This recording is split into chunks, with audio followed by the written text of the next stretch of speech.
All right, so Biggs is less than 2 weeks away. I am absolutely frothing. So I've got Dom from the UK here, as well as Ihor from Canada, and we're going to go through the whole race, every single runner, and give some predictions. How are you guys going?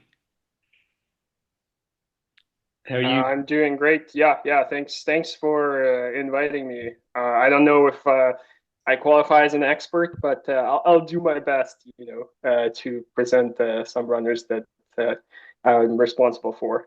Yeah, cool. I mean, so you were there, Ihor, running at this race 2 years ago. There's no doubt that we knew it was an epic race back then, but now when you think back, what are your main themes that come to mind when you think of that race? Oh, this is, in Charles Dickens' words, I would say it's the best of times, it's the worst of times. So whoever is doing it this year, if they're newbies, I mean, they're in for a treat. It's probably going to be one of the greatest experiences they've ever had in their lives. And in my opinion, it still is the one of the greatest, highlights of my life, of my running career.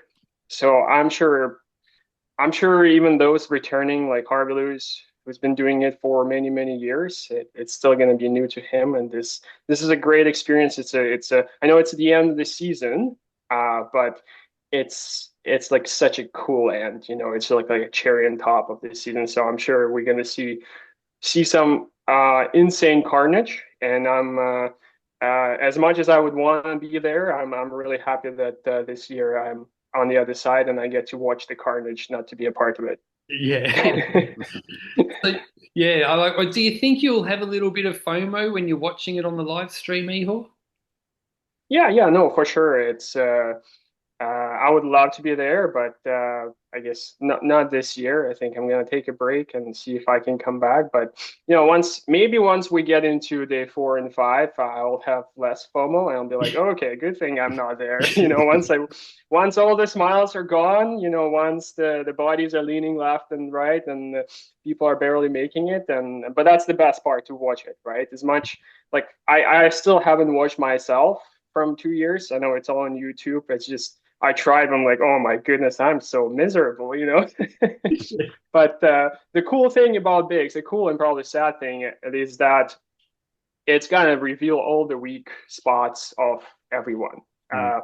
Like everyone is going to be vulnerable. I know we know all these people as the iron people, but the Bigs course will literally expose all the weaknesses, all the vulnerabilities of everyone. Even the winner will not look like a true winner, meaning that we're gonna see him or her work for it, and they're gonna be destroyed by them. That's why it's a human demolition derby, and that's what we love the sport for. Yeah, 100%. Awesome. Dom, I know you're absolutely frothing for this, aren't you?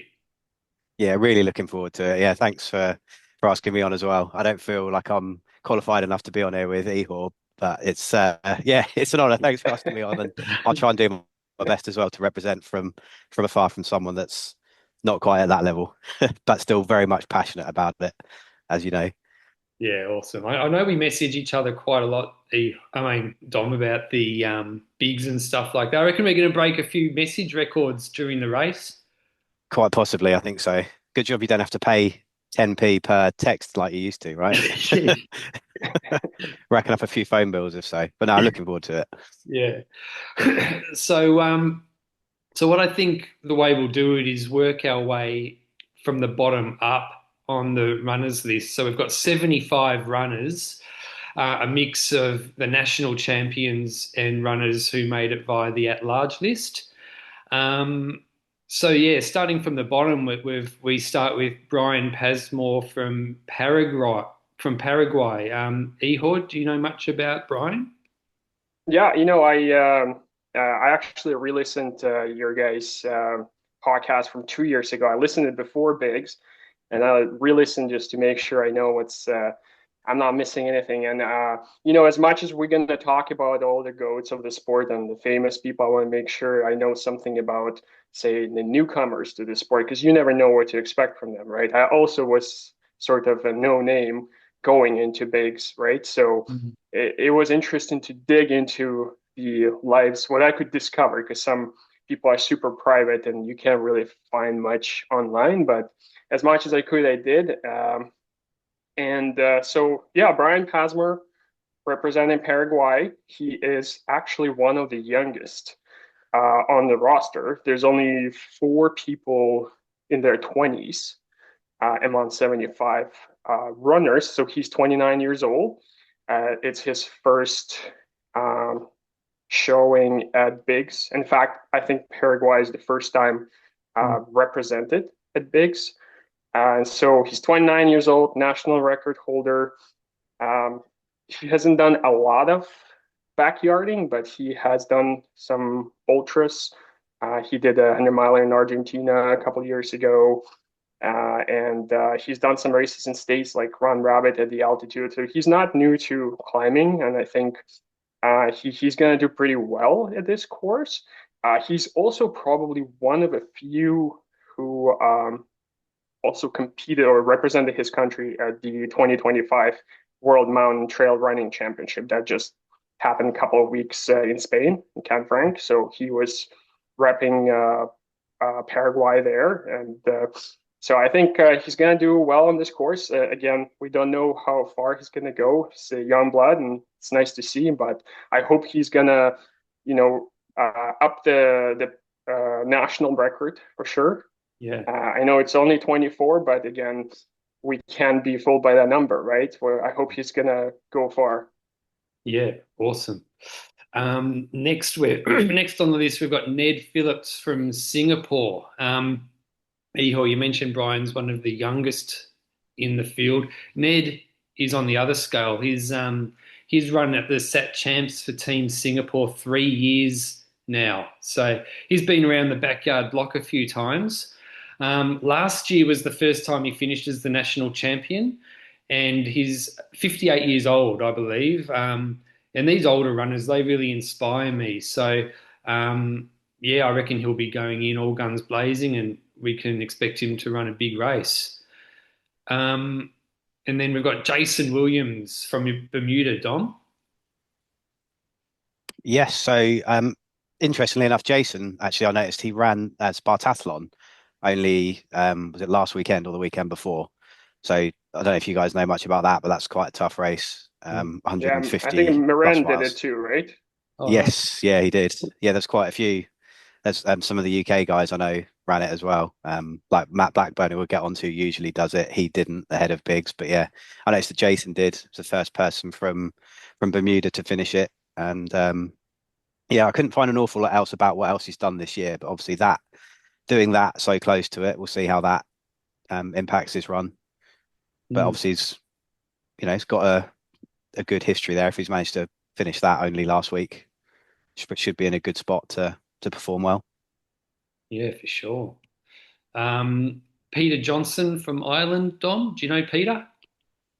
Yeah, actually, Peter, he's one I'd heard of before, but I thought ahead of it I'd actually like reach out to him to just see if he had anything to share. Because the only thing I remember about this, I don't know if you recall from a few years ago, but when they did the Sat Champs, there was two races, one in Finland and one in Ireland. They both got postponed, so they had to have runoffs. Mm, So obviously Ireland was one of them with Peter in it. He won their runoff to qualify. When I spoke to him, he did say that his goal basically was quite open and honest with it. Just said to not be the first one out. He basically just wants to literally go as far as he can until he times out. So he's just going to give it his all. He's been adding an extra backyard loop of training onto his an extra backyard loop onto his regular training with Biggs elevation, just to try and get himself as ready as he can for that. And yeah, he also one other thing he threw in to let me know was that he's set a world record actually recently as the fastest marathon runner dressed as an academic. So he's a teacher. So he dressed up as a teacher and ran the Berlin Marathon, and he got a world record there. So he's wow. had a good year so far. Yeah, okay. Do you know how fast that marathon was running? I think it was about 3.5 hours. I think it was something like that. Yeah. It was 3 hours something anyway. Yeah, So yeah, awesome. we'll Cool. see what he can do. Yeah, cool. I don't think he'll be dressed as an academic at Biggs. I wouldn't recommend that. um, next we've got Rapeling Kugaje from South Africa. the South African national champion with 32 yards. I couldn't really find all that much about him, but it's a big trip coming over from South Africa. I know he's up a GoFundMe page to try and raise some funds to get over, and he's obviously going to be there. So I remember the South African guy who was there 2 years ago. He ran a huge race. He ran really well. So um, yeah, I reckon we can see pretty inspired performance by this guy too. He's only young too, I think, by the look of things. So yeah, I'm looking forward to seeing how he does at Bigs. We've got Jonathan Torina from Uruguay. Ihor? Yeah, I wonder. I think his name is pronounced as Jonathan Torina. Okay. But again, I don't know. Don't judge us for mispronouncing, but I think that's how it is. But yeah, again, another young guy, 29 years old. He won the satellites, so at for Uruguay with 29 yards. However, it's not his PB. He actually did another backyard on July or 26th this year, so fairly recently, and he did 30, I think 3 hours with another gentleman. He also did the mountain race at Patagonia 100 again. It's in Argentina this year, and I think he placed like eighth. So he's a very good mountain runner. So I'm sure Bert and day course will not be a problem for him. Mm, We'll see if overall, the distance is going to be a problem, right? Because he still doesn't have that experience going multiple days. But again, never know. He's 29, super young. And I actually did find him on Strava, and he does have a pretty impressive build. He's got like almost 5,000 kilometers for the year. So he's done some, impressive time on feet. mm. So I'm sure he is there to revisit the national record and up it by a huge margin. And I think it's the first time Uruguay is represented at Bigs as well. So it's pretty cool to see. Yeah. And mountain runners definitely have a good history at Bigs, don't they, Ihor? Yeah, I mean, you want to have those strong legs, right? Because if the Bigs is just such a different course, and when I see that runners do 100 plus loops on flat courses, super impressive. It's fantastic. But then, I know that it's going to be different on this course, and it's going to readjust the pacing for everyone. And so if you don't have that experience of climbing and descending, so you're in for a treat. You're going to be pleasantly surprised. So I hope those runners who are used to doing flat all the time are doing some vertical gains, some strength training to make sure they build their bodies for this crazy course. Because 150 meters per loop is a lot. It is a lot for the backyard format, right? And before you know it, you can barely climb those hills. Yeah. Man, first day is going to be all fun, but then comes a couple more days later, and your quads are shot, and your butt is hurting to climb, and you cannot make the 1 hour cutoff. Yeah. So that's the beauty of this game, right? So we'll Yeah. see how these mountain runners are gonna do at this course. Yeah. Great.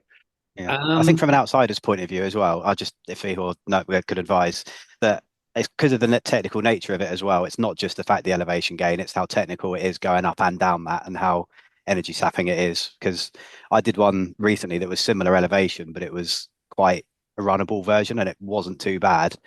But I imagine here, like I'm even looking on another tab here and can see Littles is going on right now, and they're down to the final two there on yard 32. So it shows you kind of how brutal that is, that the technical nature, not just the elevation, is what will take Oh, out of you. 100%. Yeah, so it's because it's not a candy ass trail. There's No. some rocks and roots, and the last thing you want to do going into day 3, 4 to lift your feet too high up off the ground, because you want to just a little bit kind of to fly over. Before you know it, you catch that either root or rock, and you fall. And everyone fell. Like literally everyone fell at Big's course. I fell. I still have scratches as I fell down and I grabbed the tree and I kind of, scratched my arm against this tree. And I saw it never healed properly because it was day 4. And so my immune system was at the bottom or even below the bottom. Yeah. So nothing healed properly. I still have those scratches. And every day it's like a reminder of me being at Biggs.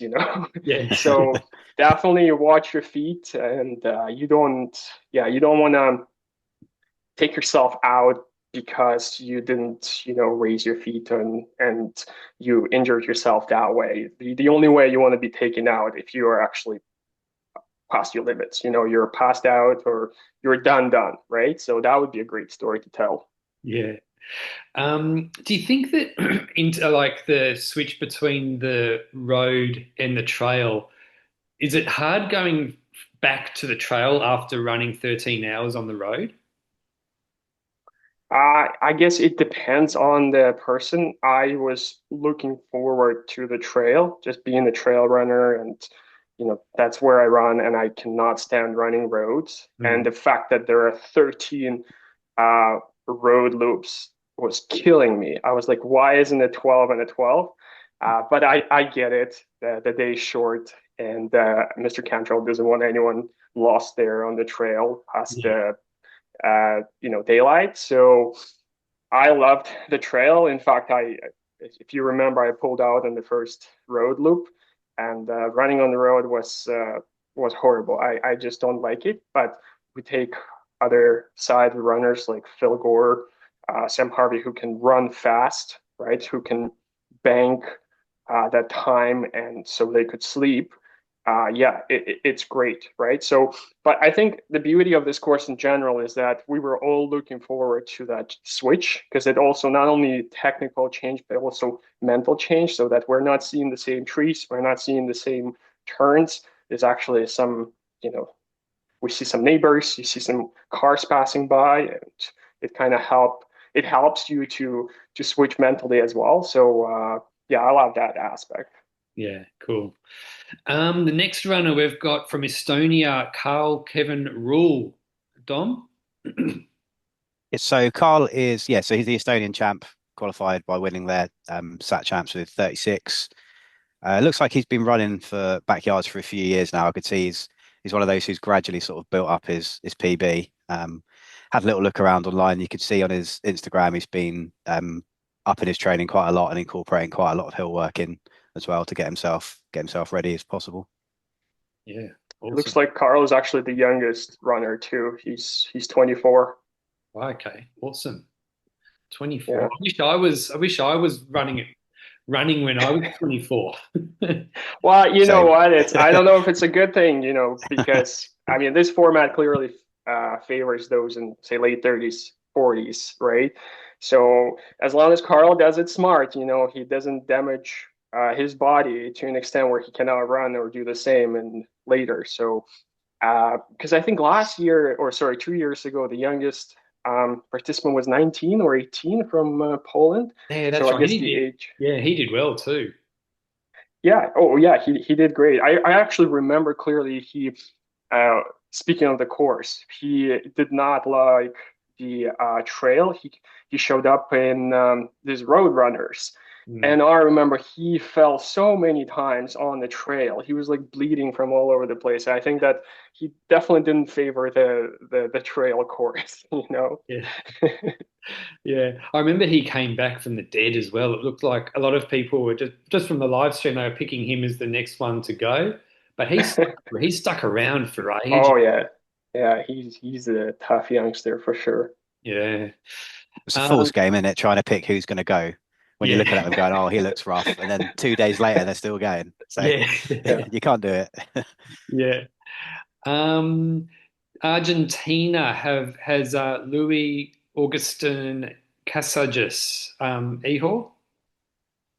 Yes. So Luis, so he became a national champion at satellites with 32 yards.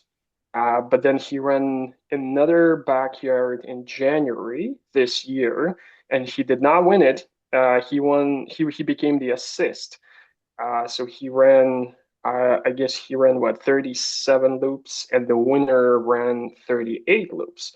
So I think this is a good opportunity for Luis to come to bigs and actually become the national record holder. Mm. Because currently he's not. And I think also this is another Latin American country that's going to be represented at bigs for the first time. Yeah, Yeah, that's awesome. It's great to have so many nations being represented from the first time, isn't it? 100%. Yeah, Yeah. From Vietnam, we've got Trung Nguyen Dang, who's the national champion with 38 yards.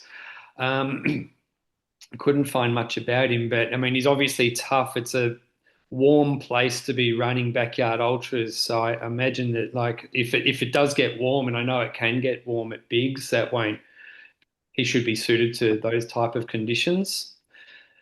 Then we've got Jose Luis Guzman from Kenya, the Kenyan national champion, 38 yards as well.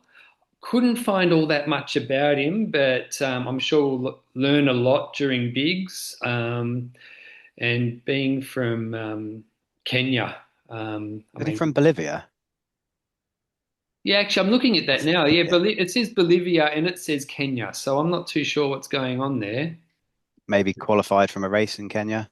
Yeah, yeah, you might be right. they probably held it in Kenya. Right, yeah, because yeah, it says Bolivia and then it says Kenya too. That's weird. Wait, but then Yeah, yeah, it's. I wonder if it is a mistake, eh? yeah. Well, Yeah, on DUV, definitely, yeah, Bolivia. oh, okay. Well, Yeah, I'm looking forward to seeing him Yeah. anyway. nice.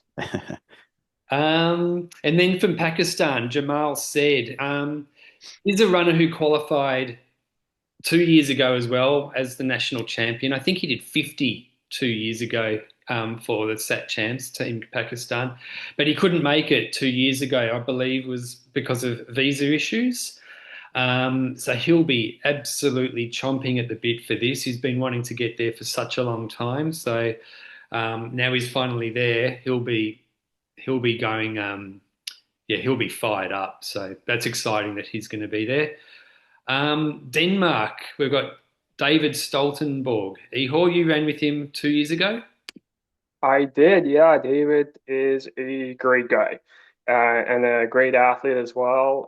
Him and his wife actually helped me out at the end when I couldn't walk anymore to kind of pack all the stuff and move me away from Laz's property. Yeah. So that was kind of funny. But yeah, David, yeah, he won, qualified through the satellites, ran 41 hours, but it's not his PB. His PB is actually 73, Mm. so definitely didn't even come close to his personal best. He ran at 73, I think, at the Race of the Champions, the Backyards Masters back in 2023, and he was the assist there to Antonio Imano.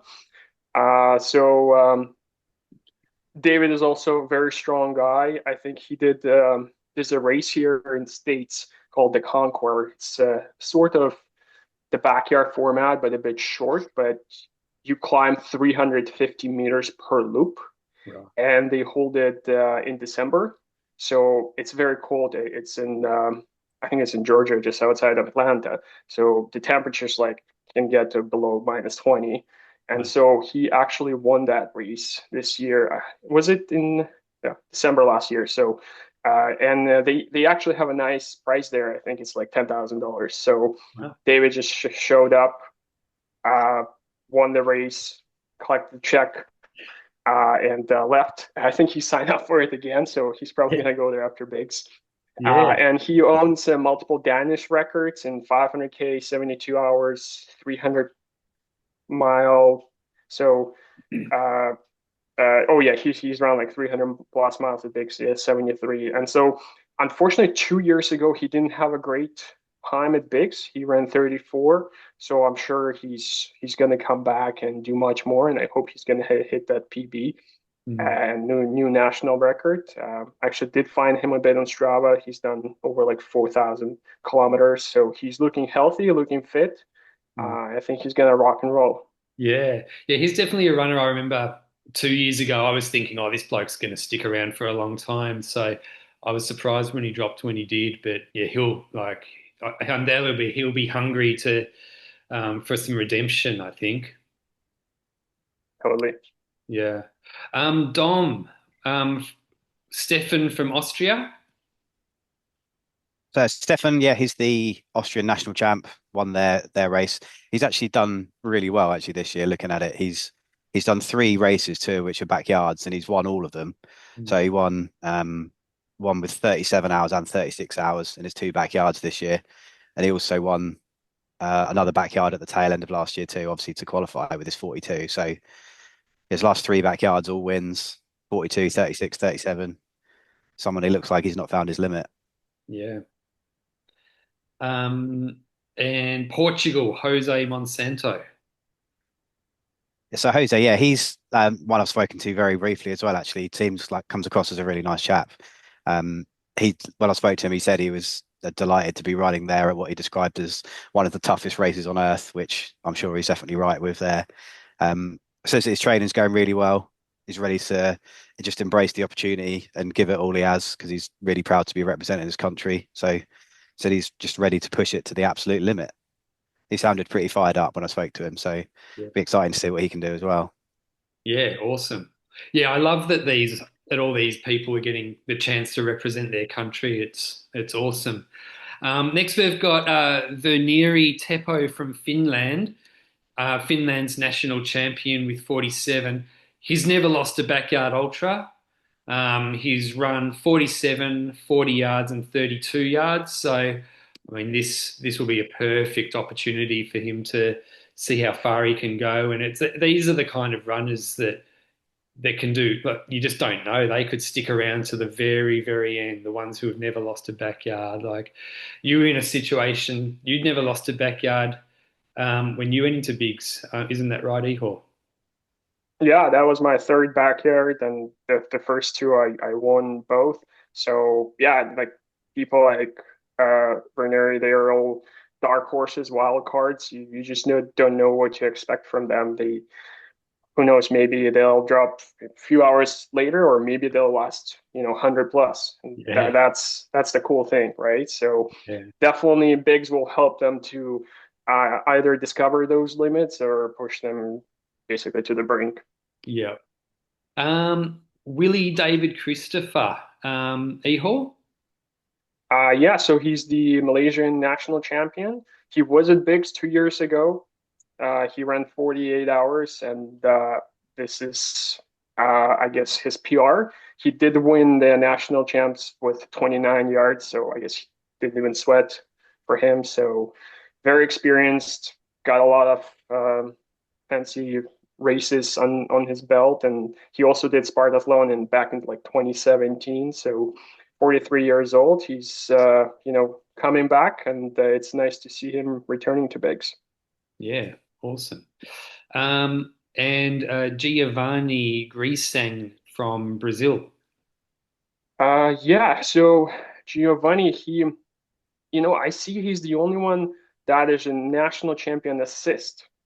So he did not win the race in Brazil because the champion was Paulo Sergio Oliveira, but he's the assist. So I'm not sure uh, if if it is just an exception or maybe Mr. Cantrell just wanted to see someone from Brazil, but technically he didn't win the national champs. So I was a bit confused with that. I couldn't really find much, but regardless, representing Brazil, Brazil was represented already 2 years ago. But yeah, so Rene Kona ran 23 hours 2 years ago. So I'm sure Giovanni is going to show up and do much better and kind of increase that improve that result for Biggs. Also found him on Strava, looks healthy, done a lot of running, around 4,000 kilometers for the year, some elevation gain. So yeah, I think he's going to do well here. Yeah, yeah, I don't mind that having the assist or giving if the national champion can't make it to bigs for whatever reason, giving the assist the opportunity or the chance to go over as well, just so that at least you've got that country represented as well. I think that's Totally. yeah, 100%. Yeah. yeah. Sunil Sharma from India, national champion with 58 yards. That's the only backyard ultra result I could find. So, um, yeah, like so that will be 52 yards. It never lost one, so it will be good to see Sunil at bigs and Savas Lutfa Kara from Turkey and national champion with 53 yards. I also couldn't find much else about Savas, but I'm sure we'll learn a lot about them in a couple of weeks when we watch them go bananas at bigs. Dom, Evened Svellington from Norway. And another one actually quite like Jose. Looks like they're really, really fired up for it. They say they've had a really good training year. They're going to arrive a week in advance of the race as well to try and properly acclimatise to get ready. And also said that in their previous backyard, they haven't actually been able to show their full potential. So the Norwegian champ with 54, they've got the belief they can hang in there for a long time and push that a lot more than what they have in the past. In terms of race results, I couldn't find an awful lot of other backyards, but there was a 500-kilometer race in Oslo to Bergen trail race earlier on this year they completed as well. So a lot of time on feet there for that. That was 125 hours of running, so Mm. 5 days. Wow. So Yeah. it can certainly go long. Yeah, definitely. We've got Marius. I'm not the CIV. What is that? What country is? Ivory Coast. Ah, Yeah, I'm excited to talk about Marius because yeah. you and me were speaking earlier. Um, I think it's probably my tip for the first person to drop at Biggs Right. for very good reason. For very good reason. He's currently running a backyard now Yeah. and is, I think it's yard 81, 82. Yeah. Really? So yeah, in France. I couldn't quite believe it when I was looking. I was messaging Patto earlier. They're down to the last two, and it's on yard, I think it was yard 81. Wow. So So obviously, where like is it happening right incredible. now? It's happening in France now. Wow. Yeah. Yeah. That's So I very, mean, very look at ballsy. yeah. Well, I mean, the thing is, so I was having a little look at his stuff before. And he got the assist earlier this year in a race with 56, which was breaking the African record by 1 yard. So then now is in the 80s. He's extended the African record by a day with the race he's doing at the moment and still going on now. So and apparently in that race it was a fall that made him stop. So I guess he's backing it up now already, showing how, if he doesn't have that fall, he's now in the 80s, and who knows, he could already be putting himself on the at-large list of bigs in 2 years' time already Yeah. with 80. So yeah, Ivory Coast national champ, currently running one less than 2 weeks before Big's due to start. So yeah, and we were talking about Spartathlon being too Yeah, close yeah, to bigs, and oh, that's Yeah. funny. Well, he could even be the yeah. world record holder Well, at running it big if he keeps going. Yeah, I yeah. might as well not come to bigs at all, eh? Might still be running when Big starts. Oh, that's funny. But no, seriously, like you can see he's obviously got a good background in it with, Yeah. having that record before and an incredible performance going on, as I say, right now. But we'll have to see what that recovery process is like for Biggs in, well, less than 2 weeks now. Yeah. Wow. Sarah Perry, Dom, have you ever raced with Sarah Perry before? Yes, yes. I think when I don't know if we spoke on here or we've spoken before, how she had a race actually, one of the Rasselbach backyards a few years ago, where I think Mike Raffan, won that one. But Sarah stopped on yard 41 because she's a teacher and she had to go to work. So she hadn't found her limit in that backyard, had to leave to go to work. Sorted obviously all that out for the Sat Champs. Went on then to win that with an incredible 59 yards. So she's one. I don't think she's been defeated in a backyard other than that one, where, as I say, she had to stop. I know she won medieval backyard as well earlier on this year. One of my friends who I ran with up in Scotland, Paul Fenn, was the assist there. Said he ran with her and she looked incredibly strong. Mm. She did the winter spine earlier this year as well. She does a lot of mountain running, so she's someone who I think will fare incredibly well. I'm not saying that just because of the UK bias, but I think she'll be up there. I'm pretty sure. Yeah, it sounds like when she became the UK champion, like she did it with plenty left in the tank as well. Yeah, it seems like it. I think the UK Sat Champs did end a little abruptly, really, because I know Alex Sweet, he had like a bit of a mishap on I think his penultimate loop, didn't he, where he extended it a bit by missing a Yeah, turn. yeah, he And I got think if lost. that hadn't happened, yeah, I think if that hadn't happened, he could have carried on a bit longer. But by all accounts, it sounds like Sarah was quite fresh. I spoke to her briefly the other day, and like you'd expect, she said she's been training quite hard for it, and she's very excited for the challenge. So I expect her to be in sort of the last few people left there. I think she'll be pushing big numbers. Yeah, awesome. Um, Ihor, we've got Patrick Hortek from Slovakia. Yeah, Patrick is the best runner, the backyard runner in Slovakia. Won national champs with 41 loops. But in April this year, he ran 60 hours at the Big Bear's Backyard Ultra. I saw a few videos of him on YouTube. I think he has his channel. Oh, yeah. It's in Slovakian, so I I don't understand much, but it's kind of they're neat. He's trying to show what he does and how he does it. I think he has really good attitude. So he's also returning Mm. uh, runner from Bigs. I think he did 34 yards 2 years ago. So obviously not his best result, and definitely coming back for redemption and improve it. Yeah, cool. Dom, we've got Daniele Lissoni from Italy. So yeah, Italian champ, won with 60.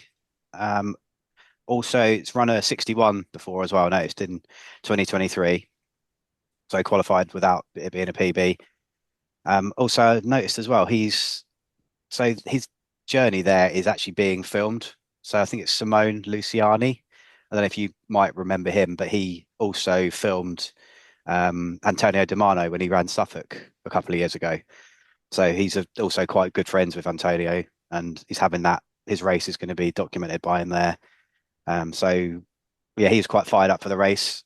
He's said his PB was his very first backyard actually, and that was when he ran in Rome, which actually had lads there to witness it. So it's quite a proud moment for him. And yeah, Antonio actually is coach, so he's in good hands there because what I think Antonio did 79, didn't he, a couple of years ago? I Mm. think that was at Suffolk, so Yeah, he's a machine. he's got a good coach there. Yeah. And also, I noticed he runs in Tarkine autopilots, so a fellow Tarkine runner. There's a few Okay. few Tarkines popping up in Europe now. Right. Okay. Have you run in them too, don't you, Dom? Yeah, I've got too many pairs of run shoes to count, but I bought some after seeing Phil plugging during Dead Cow Gully when he needed another pair. I thought they look quite nice, and Yeah. they, to be honest with you, they fit quite well for me. They're like some of the reviews I read were good. Tried them out, and a few of my mates have got them now as well, and Yeah. they swear by them. Yeah. Yeah. Nice. I and bringing up that documentary thing, I'm glad because I love nothing more than a good backyard ultra documentary on YouTube. Yeah, it should be a good one. Yeah. Um, Edit Ferec in Hungary. Dom? That's another runner that's really fired up. So I Yeah. dropped her a message as well beforehand to just see like how she was feeling, and she was very excited about running bigs. She's done lots of training, both physical and mental, lots of slower mile training on tough courses, getting ready for the terrain. She's the Hungarian champ, qualified with winning that with 60. She beat Sliard Fodor, who we know who's run at Bigs before, and I Mm. think we spoke about him before because he ran at Suffolk a few years ago too. So yeah, she said it's been her dream to run here, and it's just a massive honour for her to be running alongside all the other best runners in the world. So when she won with her 60 as well, she says that she still had a lot of energy left. Yeah, awesome. There's some strong women at bigs this year. It's going to Yeah, be it's going to be good. there's There's quite a lot not of many runners I've of seen them. like this. Sorry. Yeah, You what, sorry? yeah. I was just saying, there's not too many women, only four, but they're gonna. I think they're gonna last for very, very long. They're gonna give all the boys run for their money. Yeah, yeah, for sure. Yeah, I was going to say there's an awful lot of runners I've seen like this where it's like they've not hit their limit, which you would expect from a lot of national champions. But I think was it last or 2 years ago, if I remember rightly, I think half the course set new PBs. I feel Mm, like we could get more than that this time around. Even mm. though it is a tough course, I think we could see an awful lot of people setting personal bests here. Yeah, for sure. Well, I remember at 48 yards 2 years ago, there was something like I forget the number, but it was most of the runners were still in the race at 48 hours. Yeah, it's over half Yeah. the field, wasn't it? Oh yeah, yeah. I remember running. So when we passed 24, and only two people dropped out. So for me, it's just the third backyard, and Mm. it's like 75 people, and only two people dropped after 24 hours. And like, don't get me wrong, 24 hours is already a great achievement, right? So you would expect a bit more people to drop, right? Yeah. And in your head, you were like, holy shoot, like I'm in for something insane. And then 48 hours, I don't know, 10 people, something along that line. Yeah. It's like, holy, we ran 200 miles and there's so many, more than 50 people still standing. Like, this is mind-boggling. And you kind of appreciate that moment of being among the best of the best in the world. It's such a great feeling. Yeah. I can imagine like standing in that corral like 48 hours, 50 hours in and looking around at the other runners and just thinking, you guys are so tough. Oh, it was bonkers at the beginning because when you do that trail course, it's mostly single track. Mm. So we had these trail jams, where I had to like wait for people to kind of get in, and you can't actually even run your pace unless you're up front, which is a smart strategy. What say like Phil did, they kind of went ahead and ran their own ahead of time, but we would be like packed in. We would be in this conga line, kind of moving at the pace of people in front of you, so you couldn't even go fast unless you kind of try to, pass them around the trees. And then after 24 hours, and you go back to the day course again, and it's like only two people dropped, so nothing's changed. It's the same traffic jams. Yeah. It's just you feel like what's going on here. Yeah. So we're up to the Spanish runner, Jose Manuel Ruiz Verdugo. Dom? So Jose has been running for about 15 years, like running ultras for 15 years. So quite an experienced runner. Did his first 100K back in 2010 Mm. and been running backyards for 3 years. Qualified as the Spanish national champ with 62, which is the first time he's broken 48 hours. Um, yeah, I had a little chat with him as well. Said it's absolute dream come true for him to be in Tennessee.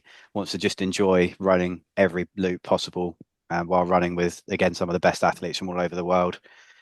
He's one of those who's a very strong believer in the mental side of the game too. So Mm. somebody that's quite focused, and I can see obviously winning with 62, someone that can be pushing 3 days.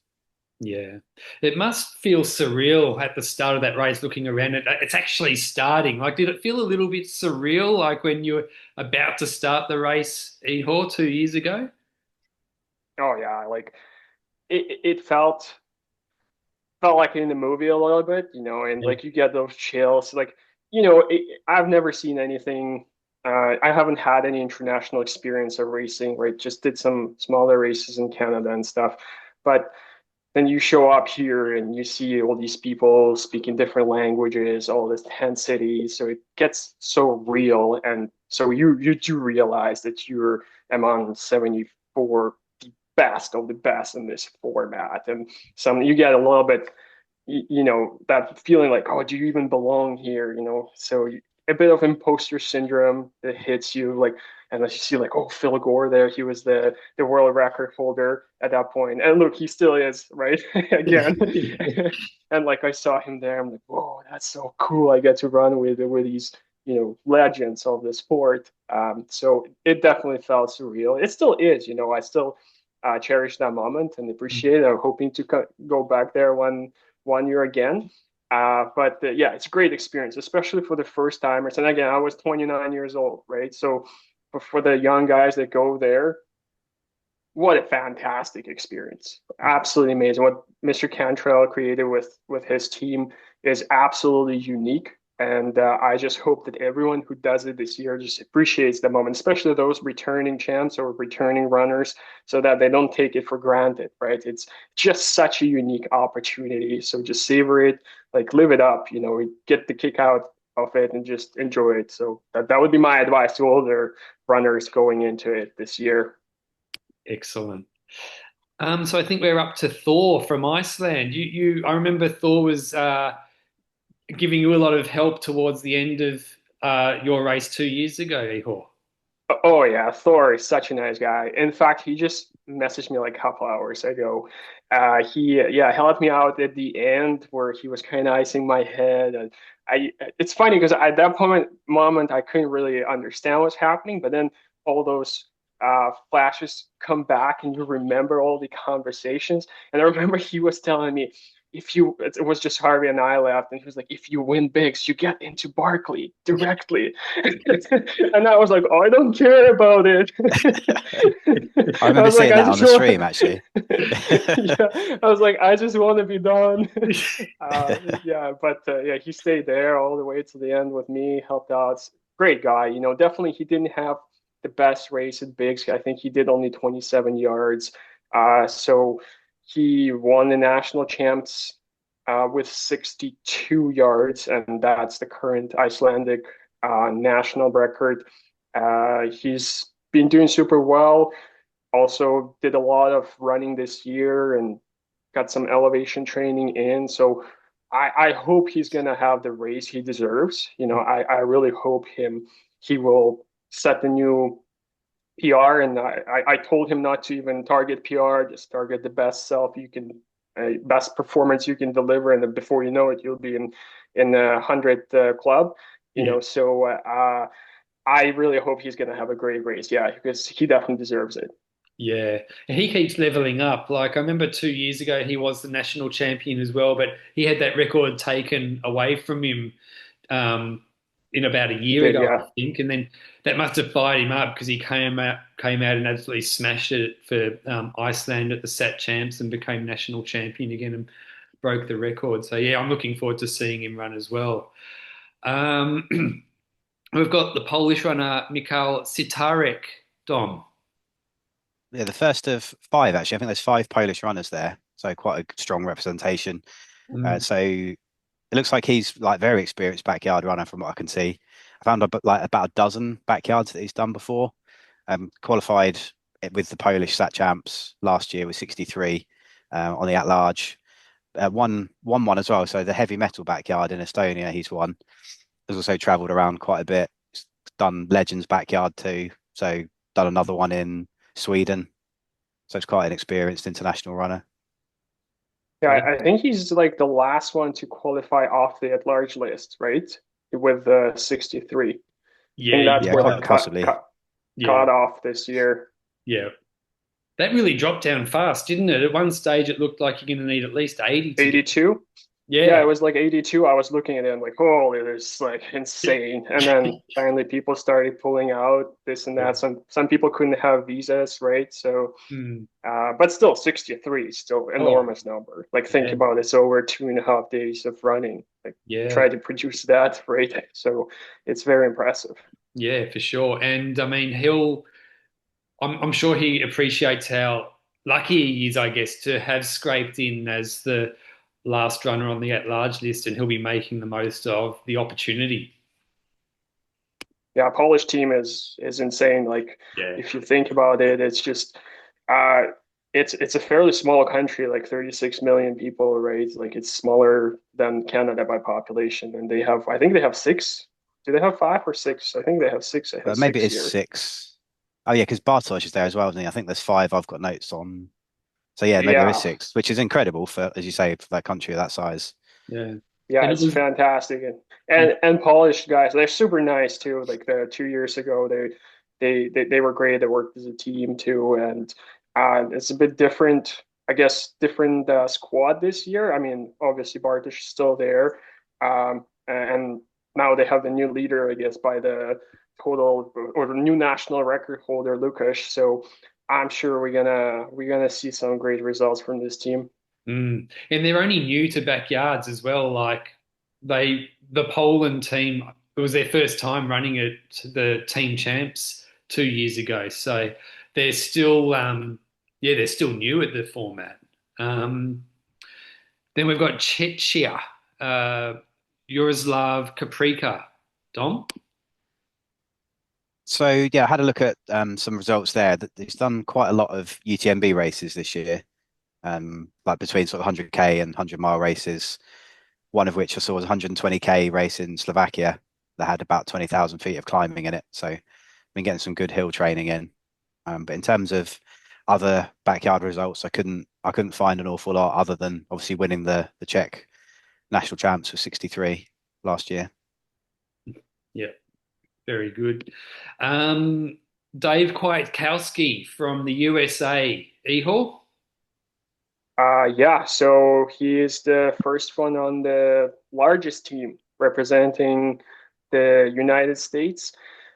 We have like 9 runners from the USA. With that said, 2 years ago, there were 10 runners. So they're actually down a trooper this year. But yeah, these are all new names for the individual bigs. Dave is, in fact, the second youngest on the roster here.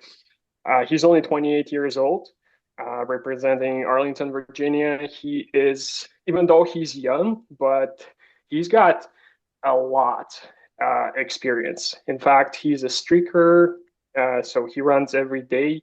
He's got some FKTs on the West Coast here in States, and he also ran across United States in 2023, and that's like 5,400 kilometers. Mm. So yeah, so he even though he's young, don't be fooled by his age. He qualified with 64, and he's done at least 8 backyards.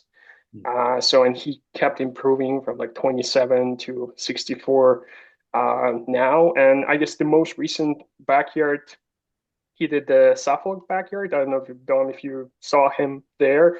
I'm not Hmm. sure if that was the plan for him to run only 36, or maybe it didn't go as planned. But he ran 36 yards, which is a great result. And maybe it could be a good thing because Suffolk just happened in June, so that he's fully recovered and ready for bigs, right? So he ran 64. Like I said, it's the sad license. Um, yeah, he's actually already signed up. I saw the ultra sign up for in the 2 more backyards in 2026. So this young fella is definitely hooked on sport. Yeah. Yeah, so it's gonna be cool to see this young blood, doing really great at the bigs. And yeah, I think he's run like over 5,000 kilometers this year, which is a lot. So I'm sure he's ready. So it'll be fun to watch him. Yeah. Yeah. Do you remember me? You would have had a few chats with him on course at Suffolk, Dom? I did, yeah. I had a few conversations with him. So yeah, the race didn't go particularly well for him, as he said himself. I think he just kind of struggled a bit as the race went on there. So his expectation was to go there to do really well at Suffolk with a view to qualifying. Obviously, his 64 here has been good enough to get him on anyway, which, as Ihor said, could be a blessing in disguise for him. Mm. But yeah, no, he seems really good and ready. Since Suffolk, I've chat to him every now and again. I actually borrowed his tutu for yard 22 as well at Suffolk. So we had a tutu lap together. So Yeah. I'm sure some of the guys will be doing that at Biggs as well. I'm Yeah. sure he'll be well prepared for that. Awesome. Yeah. Um, then we've got Ryan Mativier from the USA. Ehor? Uh, yeah, Ryan is 49 years old. Didn't have the best race at the satellites. He was on the team. He ran 30 hours. In fact, he was the first one on the team to drop out. So obviously 30 hours not enough to qualify. And then he signed up for Saguaro Showdown backyard in Arizona. in January this, or so was it 2024? Mm. Uh, I think I'm not sure if I'm getting the year, but anyways, he qualified at this. He won this race with 64 hours, and so that was enough to get him off the at-large list. Ryan has a lot of experience too. Ran at least 11 backyard ultras at least. The latest one he did just in August, so very, very fresh. At the end of August, he won it with 43 loops Yeah. as well. This is his first time at the individual bigs, so we'll be cool to see how he's going to fare. Yeah, I remember it for Team USA last year.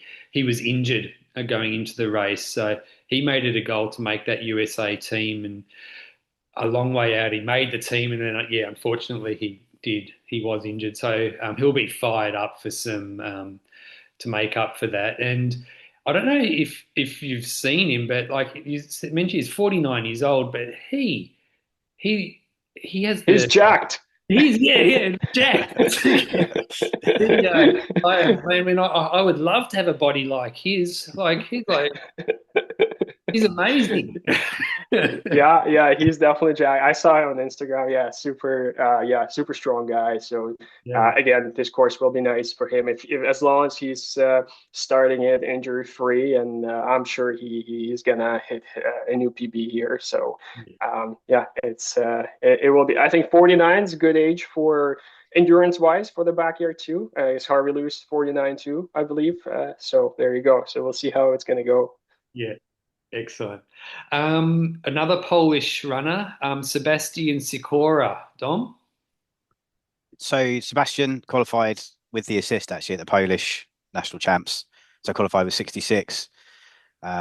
So looking at actually some of the other things he's done, he's got a lot of UTMB series races he's done over like the last 10 years and has won a few of them as well and finished in the top five in both of the ones he's done this year.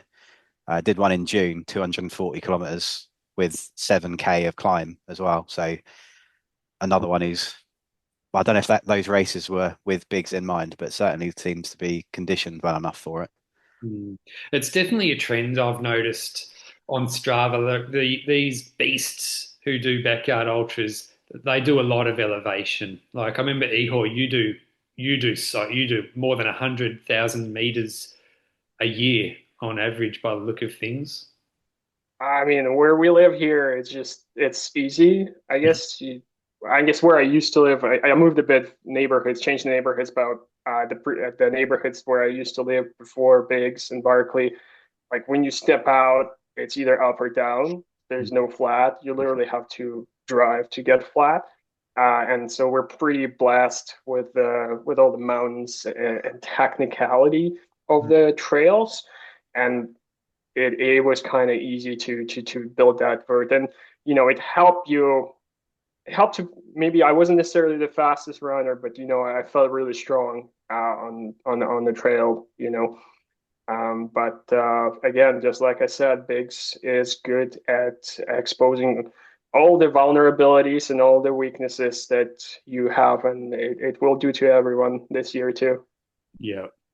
Another Polish runner, Pal Fizolowski. So the Polish national champion. I think when we spoke before, I kind of tipped. I thought Lukasz would win that, but no, Pavel came through winning that. Also did bigs a couple of years ago with I don't know if you remember running with him, Ihor, but he stopped at 29. Had a little conversation with him and kind of admitted himself that he was surprised at how difficult that the bigs course was, and kind of freely said that he wasn't prepared enough for it. So for this one's been getting ready training wise, upped his mileage a lot to 200-kilometer weeks, doing lots of high incline training, and hopefully he's learned from his experience last time where he's going to come back and have a really strong representation. Yeah. I'm looking forward to this one. The Canadian national champion Lee Alonso Murphy. Ihor? Yes. So Lee, he's our hope, our only Canadian hope, which is a little bit sad that this year Canada is down to only one representative, right? Even if you look at the total population, like Australia, say we got like 27 million people and there's 5 runners, and in Canada is like what 42, 44 million, and we have only one, right? So it is sad that we have only one rep this year. With that said, we have a good one, a really strong one. So Lee is coming from the east coast of the country. Actually, I live on the west coast, so this entire country between us. We did meet once at one of the races when I went east coast. So he's sort of coming into or going into bigs same way I did. He did only 2 backyards, and he won both of them. One KG's backyard, he won the silver ticket with 54 loops, and then at the satellites, he won with 68, which is like one more than what I did when 2022, right? So he owns this like soil Canadian record, and so he hasn't discovered his limit. You know, he's a streaker, so he runs at least 10K every day. He's been doing it for over 1,000 days now. Wow. Yeah, super tough guy, mentally a very strong guy. Again, hasn't discovered his limit. He hasn't done much this year, racing wise. I think he did just one local race back in January. So he's been just training and preparing himself for bigs. Definitely putting basically, all the eggs in this one basket. And I think it could be a good thing. I like this type of strategy too, not overextending himself for multiple races, getting injured, and using up all the resource. So he's got a weight of entire country on his shoulders, a lot of pressure. But I think Lee is gonna do great, and I do hope he'll go far and actually renew the national record. All he needs to do just to run 40 hours more, right? So he'll hit the 108 and be the new national record holder, and hopefully join the 100+ club. Yeah, as long as everything goes well, and yeah, I think also what's going to help him is I think not in the same, but the time difference is only 1 hour as far as I know. So in terms of circadian rhythm, he just needs to kind of travel down. So that is not going to mess up a lot to begin with. So it's a good thing. Yeah, but I'm sure Lee's going to do fantastic. So I'm looking forward to see him excel at bigs. Yeah, it's one of the good things about being the qualifying via the national champion, because you've got a full 12 months to plan exactly how you want to approach that run into bigs. Like, you don't have to worry about qualifying or anything. You know you're there, so you can make the most of that opportunity. Yeah, totally. Another Polish runner, Tomasz Cyganski. Tom? So Thomas, yes, qualified with 69 at large from a backyard in Poland last year, and said that this race, Bigs, is going to be his first ever international race, actually. So I had a brief conversation with him and basically said, yeah, the Polish runners have all been speaking to each other, got to know each other quite well and built up a really good relationship, and they're sort of going there to help support each other effectively, or to try and push each other as far as they can do. Very much focused on enjoying the experience. And kind of said that they're going to try and almost treat this, well, the interpretation I get is almost they're going to try and treat it a little bit like a mini Sat Champs as well, where they are just so focused on their collaboration and getting as far as they possibly can together. So some positive signs out of the Polish team. Yeah, sounds good. Ron Wyman from the US, Ihor? Ron, yeah, another athlete on the American team. He's 44 years old. So yeah, he ran 74 hours at the satellites. That's how he qualified. He's got a huge resume in ultra sign up. So been doing races, ultras for over 10 years, multiple distances.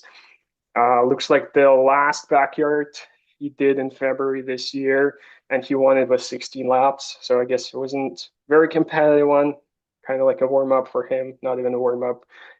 But interestingly, Ron was not at Bigs in 2023, but he was at Bigs in 2021. So he is returning after a 4-year break. I'm sure he's hungry for yards. He ran only 30 yards in 2021. So I guess back then that was a lot, right? So, but now it's not enough. So I'm sure he's here to at least get the PR and push even further. Yeah, I follow him on Instagram and Facebook, I think, and he did twist his ankle a week or so ago. So he's resting up. Oh, Yeah, he's resting up, and hopefully he heals and is all ready to go at bigs and it doesn't cause any issues during the race. But yeah, all the best um, to Ron. yeah, I Um, hope he's gonna heal. That's like the worst, getting injured right before yeah. bigs, which happens only 2 years, right? So it's like sort of like Olympics, and so you want to make sure you want to be in the best shape of your life leading up to it. So yeah, hope Ron will heal up. Yeah, yeah, and I can imagine as well because it's such a big race, like, and you want to run it. Like, if there's that temptation to run on an injury too, because you don't want to miss that opportunity because you might not ever get that opportunity again. Yeah, it's a tough one, right? Mm. But I mean, at bigs, at some point you're going to be injured, right? Yeah, So yeah, everyone is injured by the end of the race. It's just you don't want to start the race injured. You want to just get it later, a little bit later, day two, three, four, somewhere there, right? yeah. Um, we've got a Japanese runner, Hiroto Komatsu, who qualified with 75 yards when they ran at Dead Cow Gully, which I was there to see. And it was an amazing performance. He was running with like a severe lean for at least, it felt like at least 20 hours. He is one tough dude. He just kept going and going. These Japanese runners, they just have this thing where they just keep on going until they just time out and they just cannot go any longer. They get lost out on course, they fall asleep on course, like. And I think like the Polish team, like that they're a really strong team unit. So I expect every single one of these Japanese runners to do really well. Yeah, Um, Japanese, I remember 2 years ago, they would stick together, so yeah, they wouldn't really run with anyone else, and so they would support each other and run the same pace. And like, look, they did pretty well 2 years ago, right? Like the last Japanese ran 101, right? So and he's back, I think, right this year. We're going to talk about him. So whatever works, it works, right? So they work as a team, and they're so tough, super tough guys, like true yeah, true samurais, So it's pretty cool to see them in action. yeah, 100%. Greg Fall from the USA. Ihor? Greg is a bit of a dark horse too. He ran 75 at the satellites. That's how he qualified.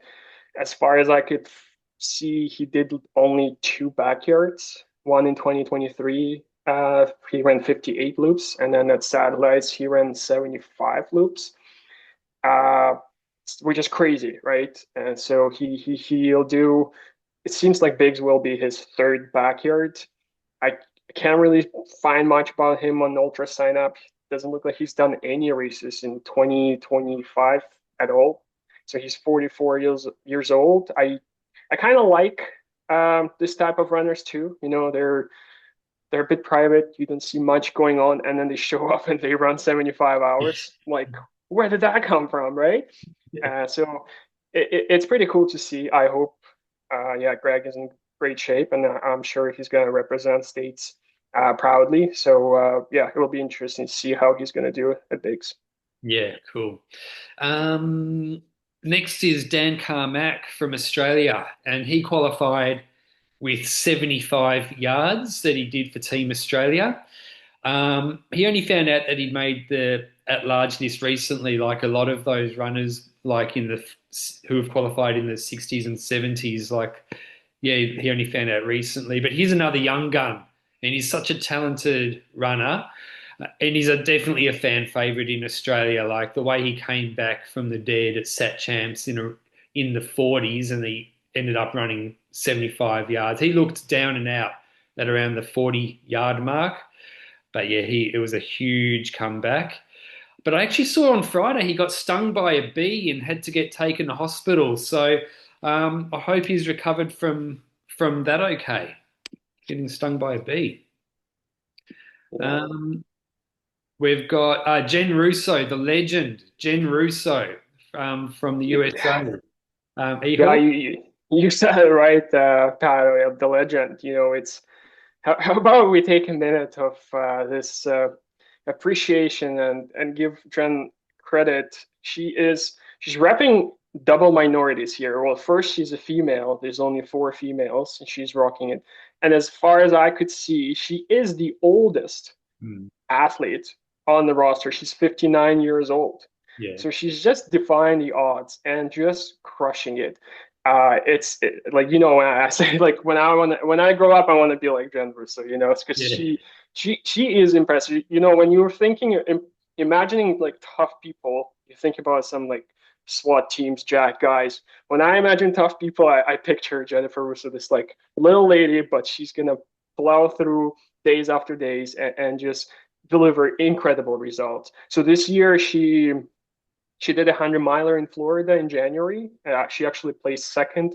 And then, Patto, you saw her at the Dead Cow Gully, and that's where she PR'd, got 76 loops, which is absolutely mind-boggling. Last female standing at Dead Cow Gully, right? Uh, she's got like impressive running resume, tons of backyards, at least like over 13. It's really hard even to count them all.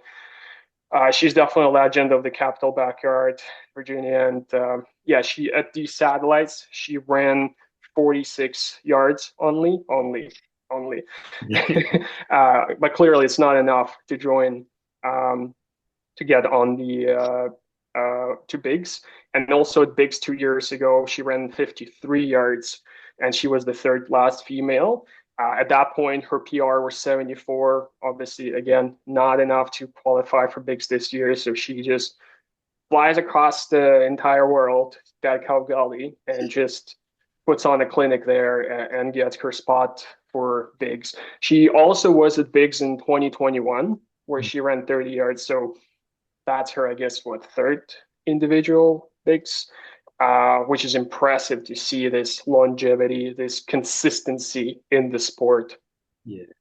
Yeah, she's so tough. Like, I mean, I saw it like with my own eyes at Dead Cow Gully, how tough she is, and it on the live stream from Bigs 2 years ago captured it really well. Like, she just kept going, running loop after loop, like with And like, I think she had some issues with nutrition, which is a mm, common theme, right? But she kept pushing and pushing and pushing. Like 53 yards, she was able to get through.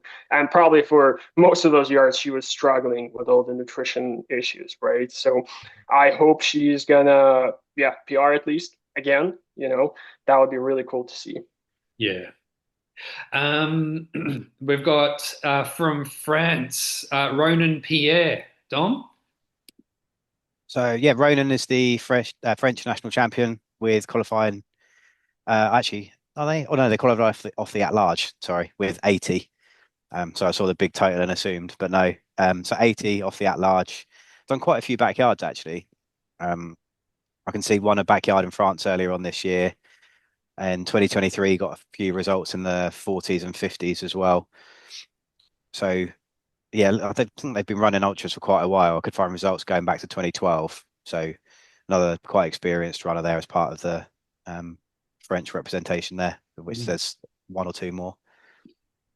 Yeah, yeah. The French are a strong backyard ultra running nation. That we've got from Sweden, Nicholas Fjord or Fjord.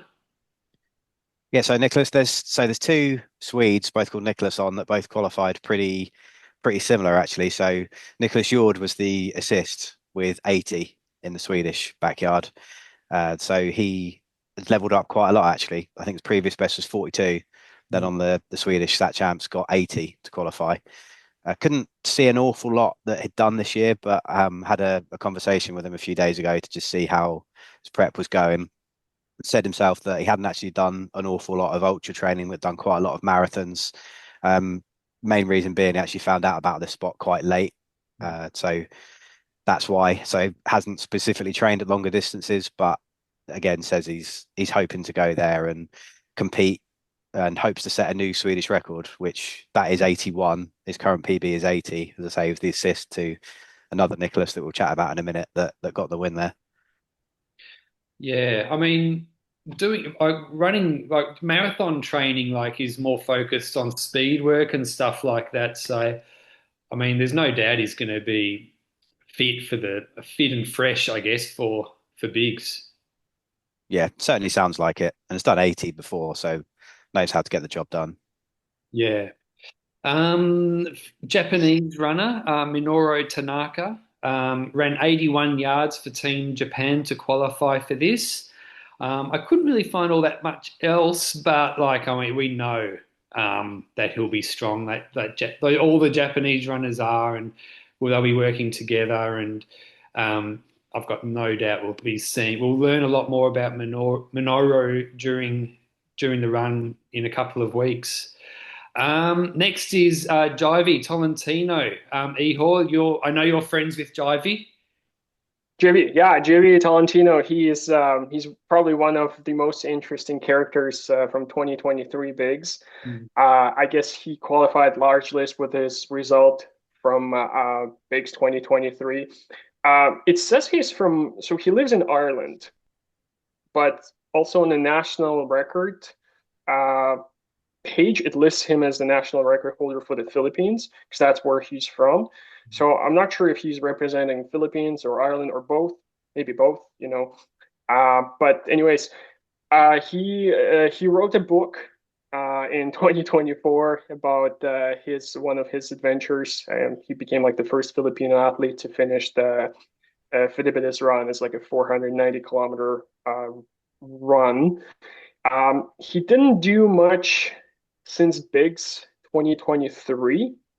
He did do the backyard in Italy in May 2025. So this year he ran 24 hours. I'm not sure, maybe was just a practice run. Maybe he just wanted to go 100 miles. But yeah, Jimmy, I'm sure he's a very interesting character. I remember when I was just setting up the tent 2 years ago, his entire crew and him came to like say hello, just because we were not too far away from each other. And I mean, I think everyone remembers the story how he just passed out on the course because he was so sleep deprived. I still remember it was like loop 82 and Sam Harvey, Bartosz, and myself were running together at that point for some reason. I guess it was like matching. Was it 82 with Sam? I'm pretty sure Sam was there. Yeah, but we kind of came across Jibby. He was just laying on one of those bridges, and his eyes were wide open, but his eyes were like in REM sleep, so they were moving. Rapid eye movement.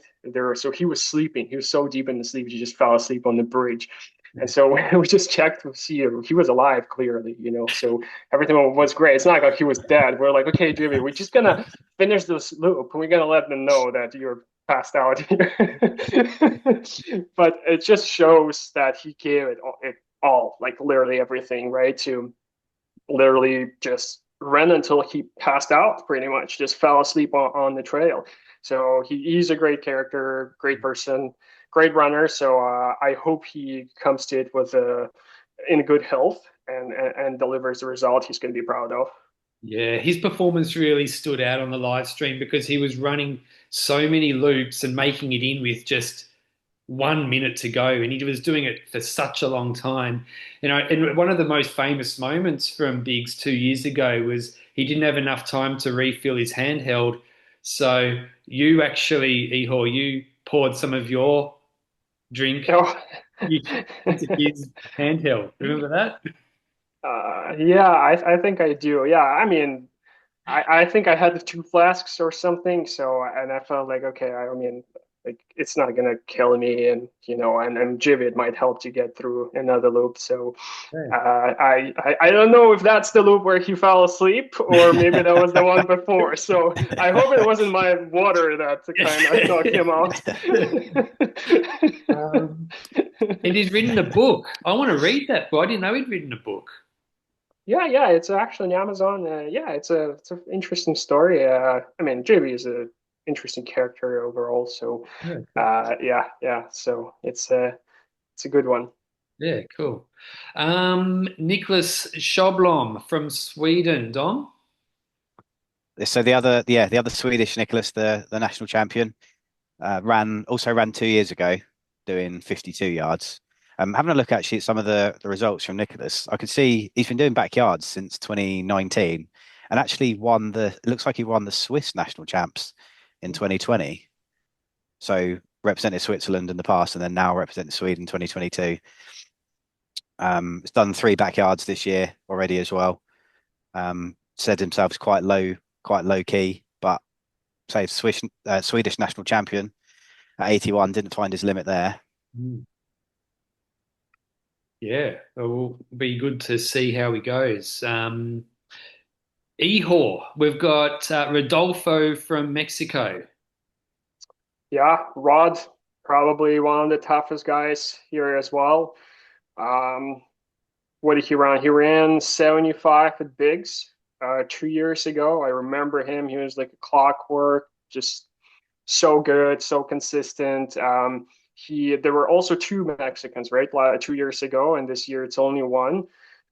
He became a champion. So at the satellites, he ran 81, looked unfathomed, looked like he hasn't even started. So there's definitely lots of room there for improvement. He also did a triple Everesting on one hill, where you kind of run this hill until you reach the altitude, or sorry, the elevation gain of triple Everest. So he's a tough guy. He's good with climbing. He um, I think he did the last race he did, the backyard race he did was in July, the Huatusco backyard ultra, and it actually did draw a lot of international runners. So I believe Evo was there, and it was very hot, so he's really good with temperature. If bigs end up being very hot, because it was sort of hot 2 years ago, especially during the day. So I'm sure he's going to be he'll be doing super well with that, and I think he's one of the runners that is on the way to the 100 loops club. I'm pretty sure he's capable of hitting that target, and I hope we're going to see that at base. Yeah, that would be awesome.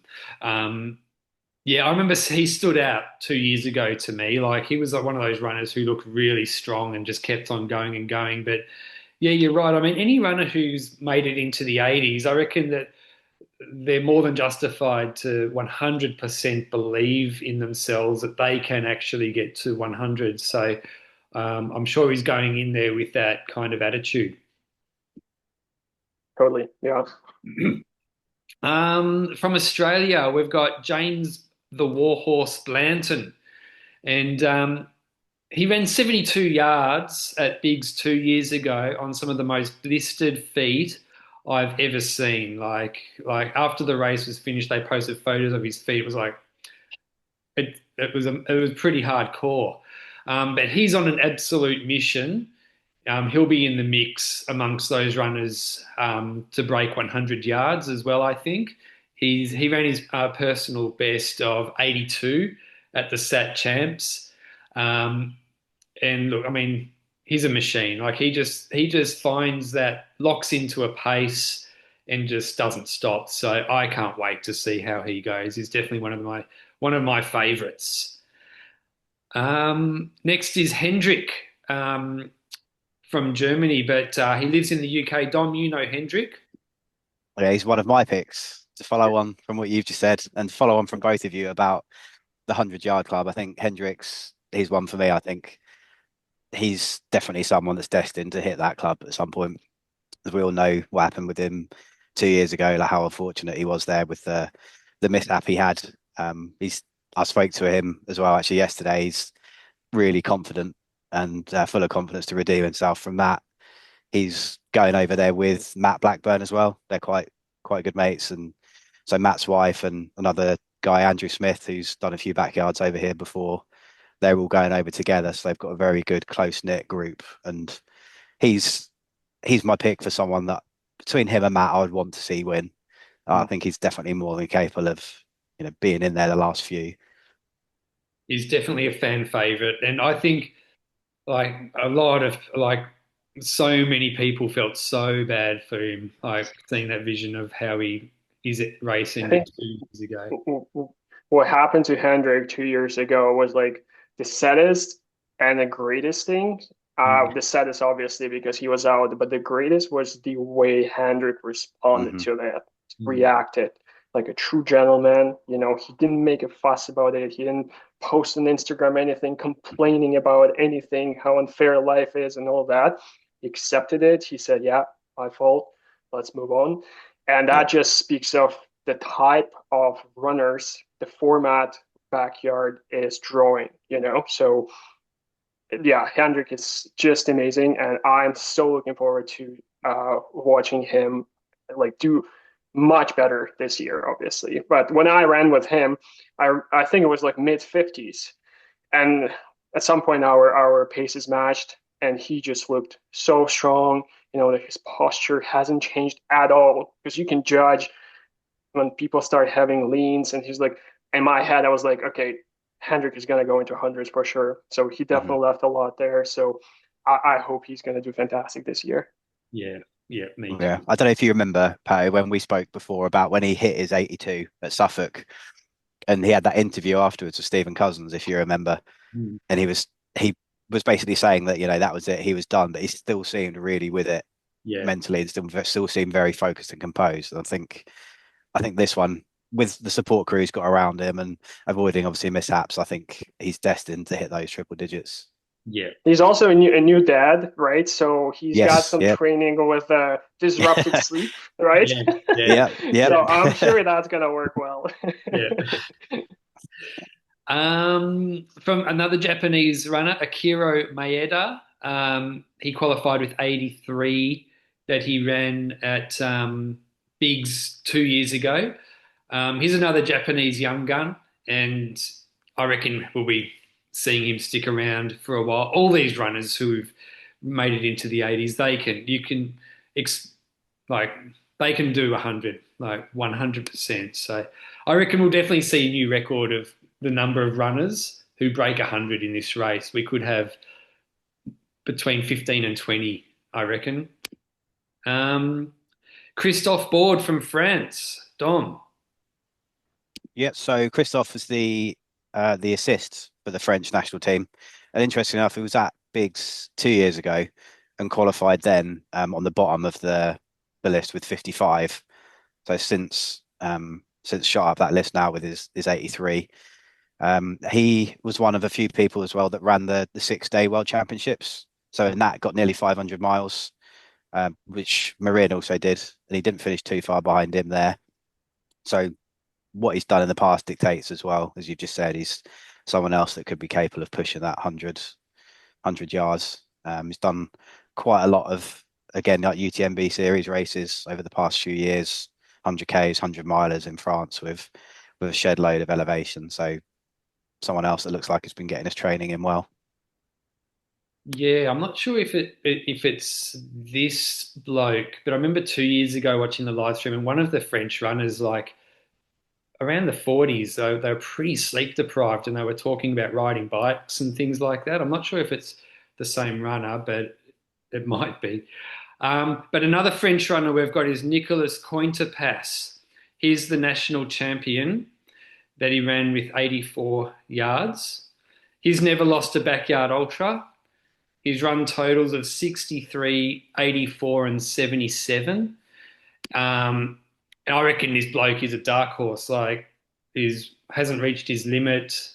There's doesn't post much on social media, but like he's got the X factor though. It's obvious. I reckon this bloke will definitely be sticking around for a very, very long time.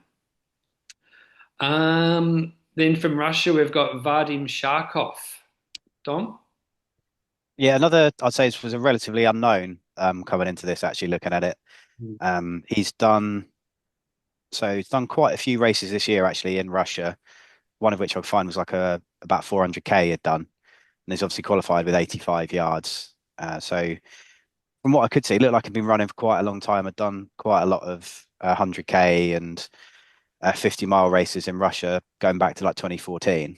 So he's been running for quite a while, and has done sort of like sub 2.5 hour marathons, sub 8 hour 100k. So it's got a good bit of background there, but seems pretty new to backyard. There's only one I could find him having done before, Yeah. which is this one where he's qualified with 85.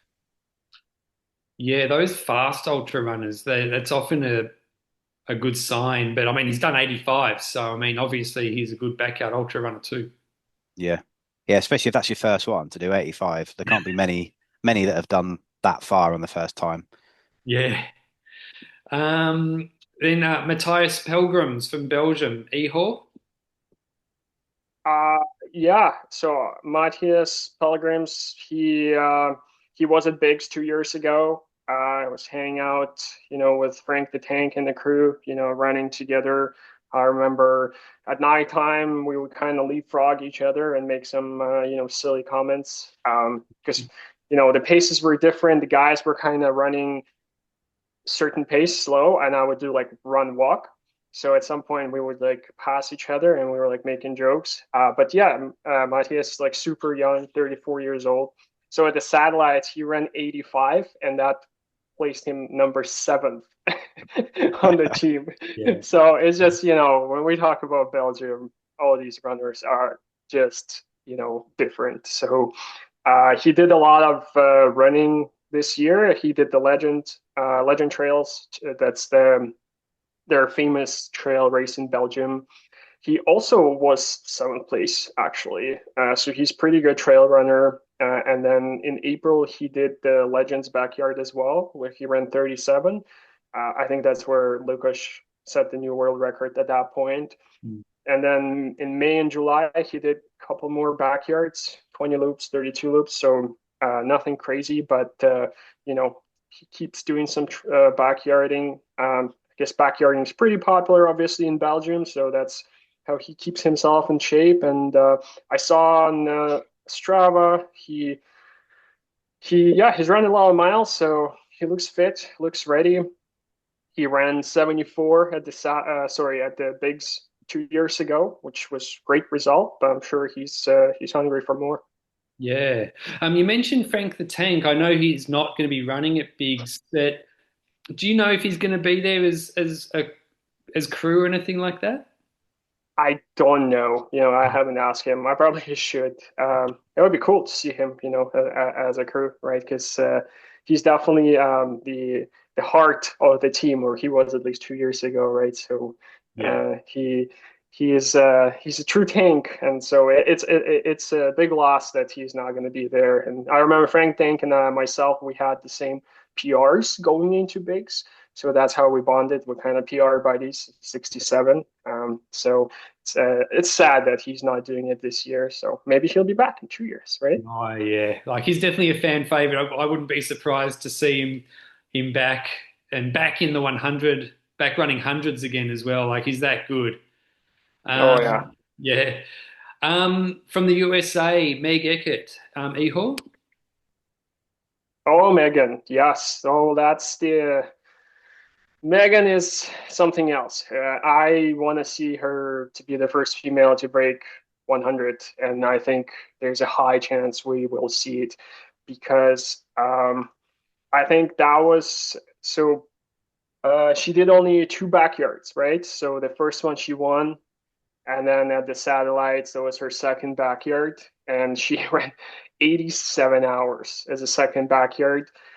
She was the assist to Scott Snell. She's got tons of entries in Ultra Sign Up, so she's got a lot of experience. And in May this year, she became a world record holder in the 6 day run format. She ran 603 miles or 970 kilometers. Yeah. Like, this is bonkers. Mm. Like, that's what she can do over 6 days. Obviously, a backyard is a bit different format. I guess there's a complexity of being forced to stop. And I think that's what makes the backyard a bit harder than this kind of timed events. But you see what she's capable of, running 600 miles, over 600 miles in 6 days. So I would really love to see her, fresh and injury-free approach at starting this race. She also did Badwater.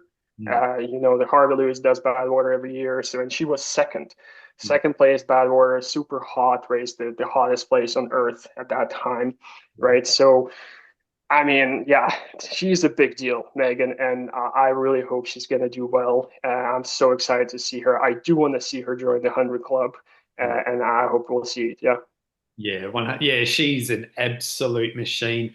And the thing to keep in mind when she ran that 87 was at Sat Champs, and she was the assist, like you said, when there's only two runners left, and it was her stopping was a lot to do with sleep deprivation. So when she reaches those 80s in this race, and she'll be surrounded by a lot of other runners, that will hopefully help keep her mind active and awake. She won't have to worry about running on her own in the dark. She'll have other runners to follow. And hopefully that helps with a quest to break 100 as well. Oh, totally. And, she's got great experience now. So she's done the assist there. So she's gone that far. And now she's run for 6 days where she got a world record holder. So she has that experience. She knows what works for her body, her mind. And if she applies it here, I mean, what? I would love to see her win the whole thing. Yeah. That would be so cool, right? Yeah. So I'm definitely cheering. I'm on Team Megan for sure this year. So I'm looking forward to see how she's going to do here. Matthew Blackburn from the UK, Dom. Yeah, well, like Ihor's team, Megan, I'm team Matt Blackburn for sure. So I mentioned before he gets on really well with Hendrick, but Matt, I'd absolutely love to see Matt win this.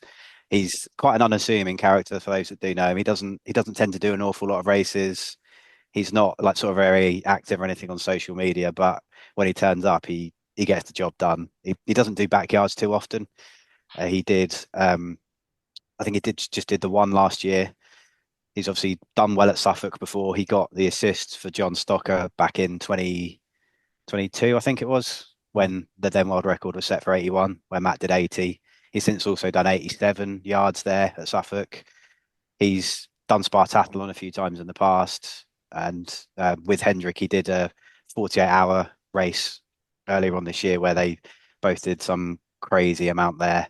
I think they finished within about 5K of each other. They spent a lot of hours there together. So I think particularly as a pair, those two, as long as they're both still in, I'd absolutely love to see them both break 100, and they're definitely capable of doing so. As I mentioned before, they got a good crew there with them as well. Speaking with him earlier on just to see how his prep was going, said he just wants to walk away knowing he's just given his absolute all there and wants an improvement on what he did last time because he didn't quite do what he's capable of. Yeah. I remember I was surprised he dropped when he did 2 years ago. Awesome. Same. Yeah. Scott Snell, the national champion from the USA. Ihor, did you speak to Scott much a couple of years ago? Oh, absolutely. Moreover, he was my tent mate. Oh, right. Oh yeah. So I actually, I looked him up because we got assigned these tent mates, and I was like, okay, who's Scott Snell? And so I did research back in the day, and I remember the fun fact. So he did the Capital Backyard Ultra in 2022. He won it with 61 hours.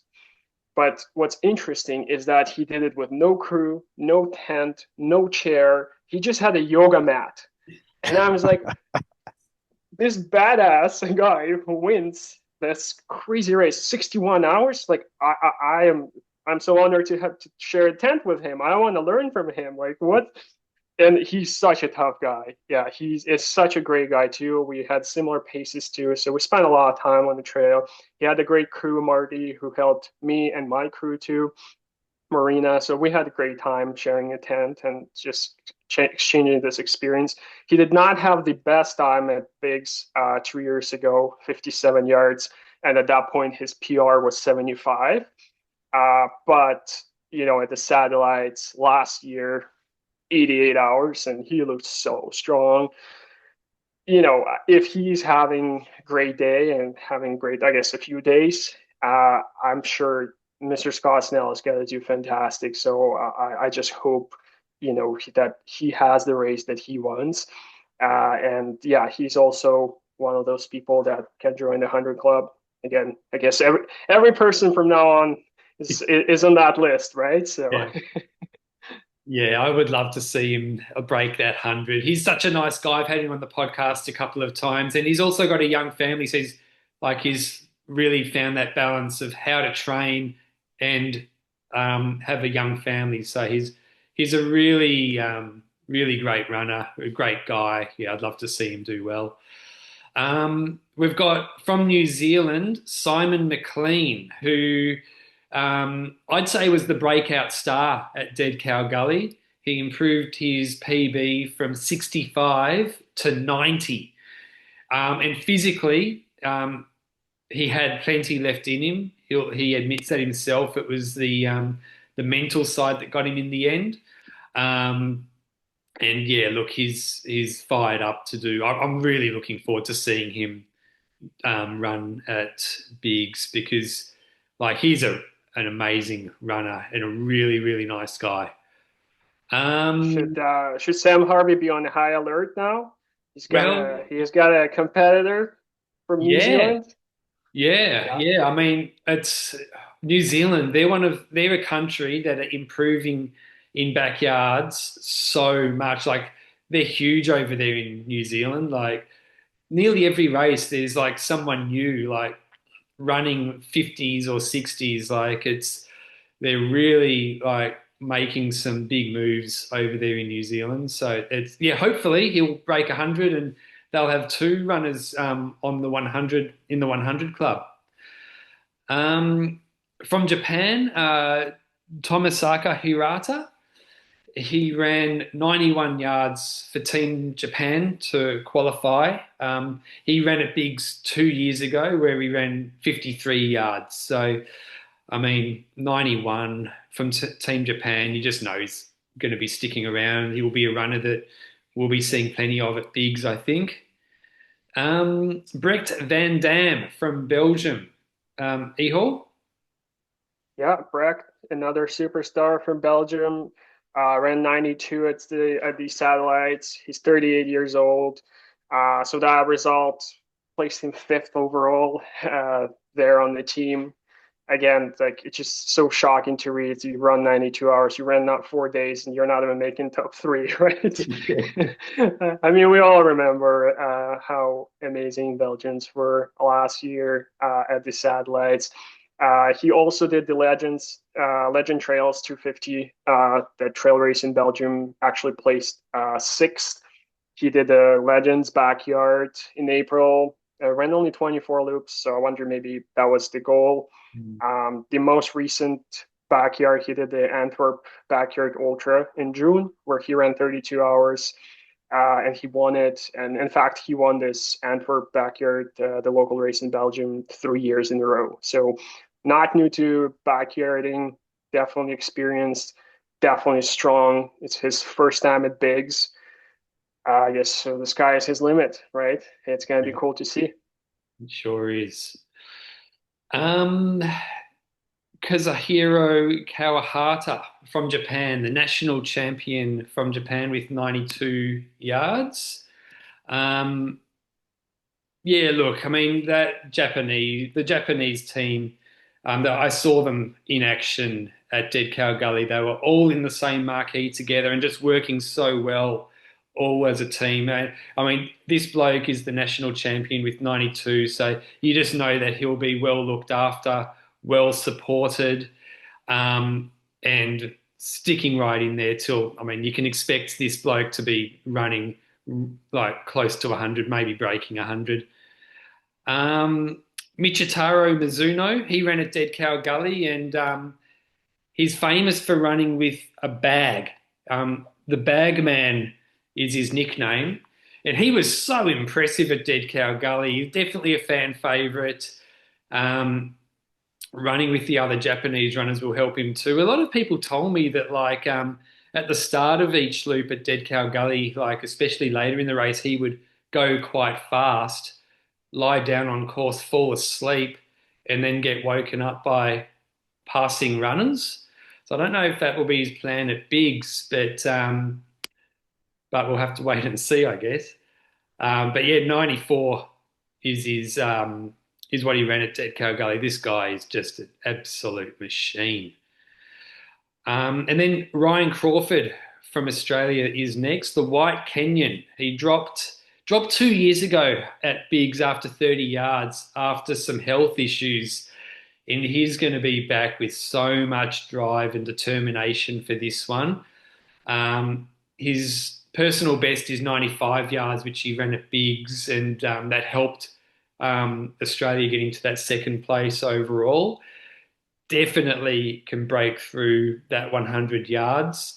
And look, I can't wait. He's also doing the Jimmy B and White Kenyan podcast as well, which is available through the Backyard Ultra podcast Patreon page, and all the funds raised through that podcast are helping them fund their trips, their trip to Biggs. So, and like they're absolutely nailing that podcast. The last one they did was so well done and so interesting. So, I recommend that. Yeah, they're getting deep into all the science and doing the blood test. I also follow it. It's pretty Yeah. cool to listen and watch. And it seems like they're dialing in the vert as well. So I'm Mm. sure Ryan is approaching it with a bit more knowledge now, and I know he's gonna do a Super Bowl this year.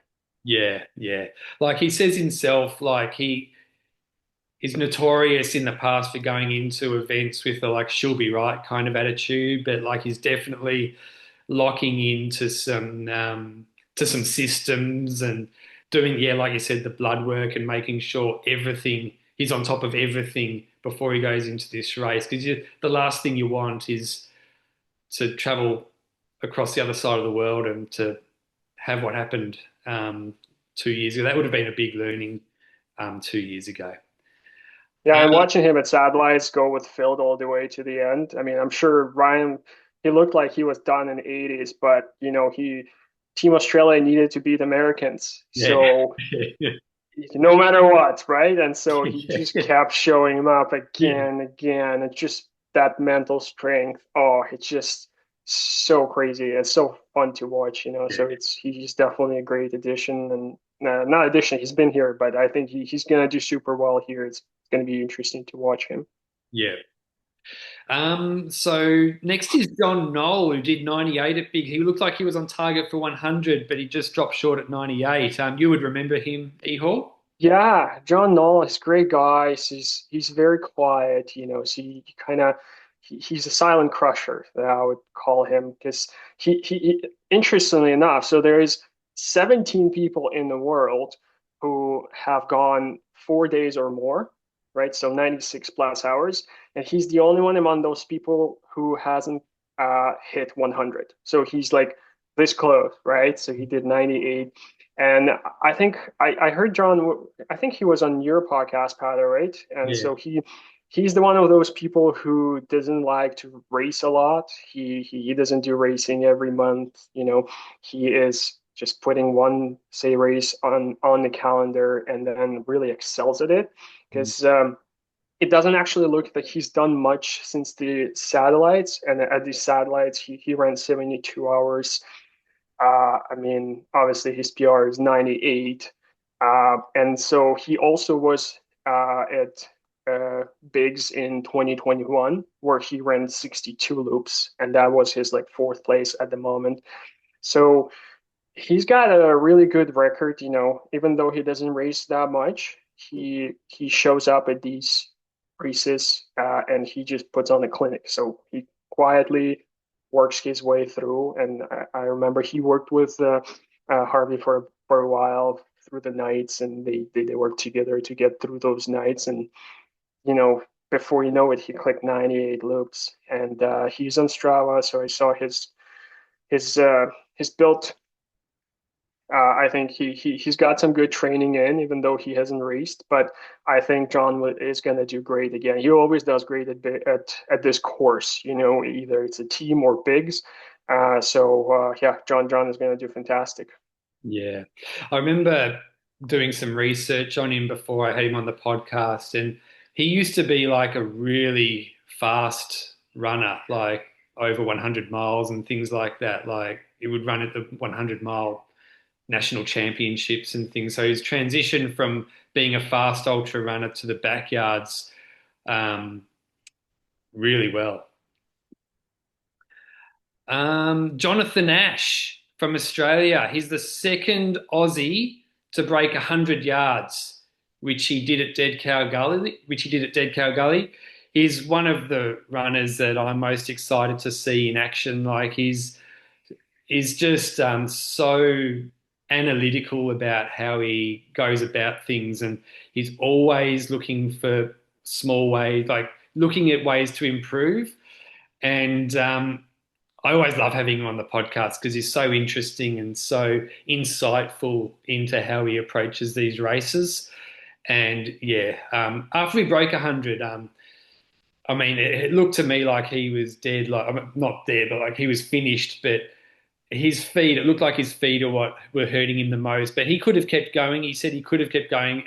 At the end of the day, breaking at 100 was just such a milestone.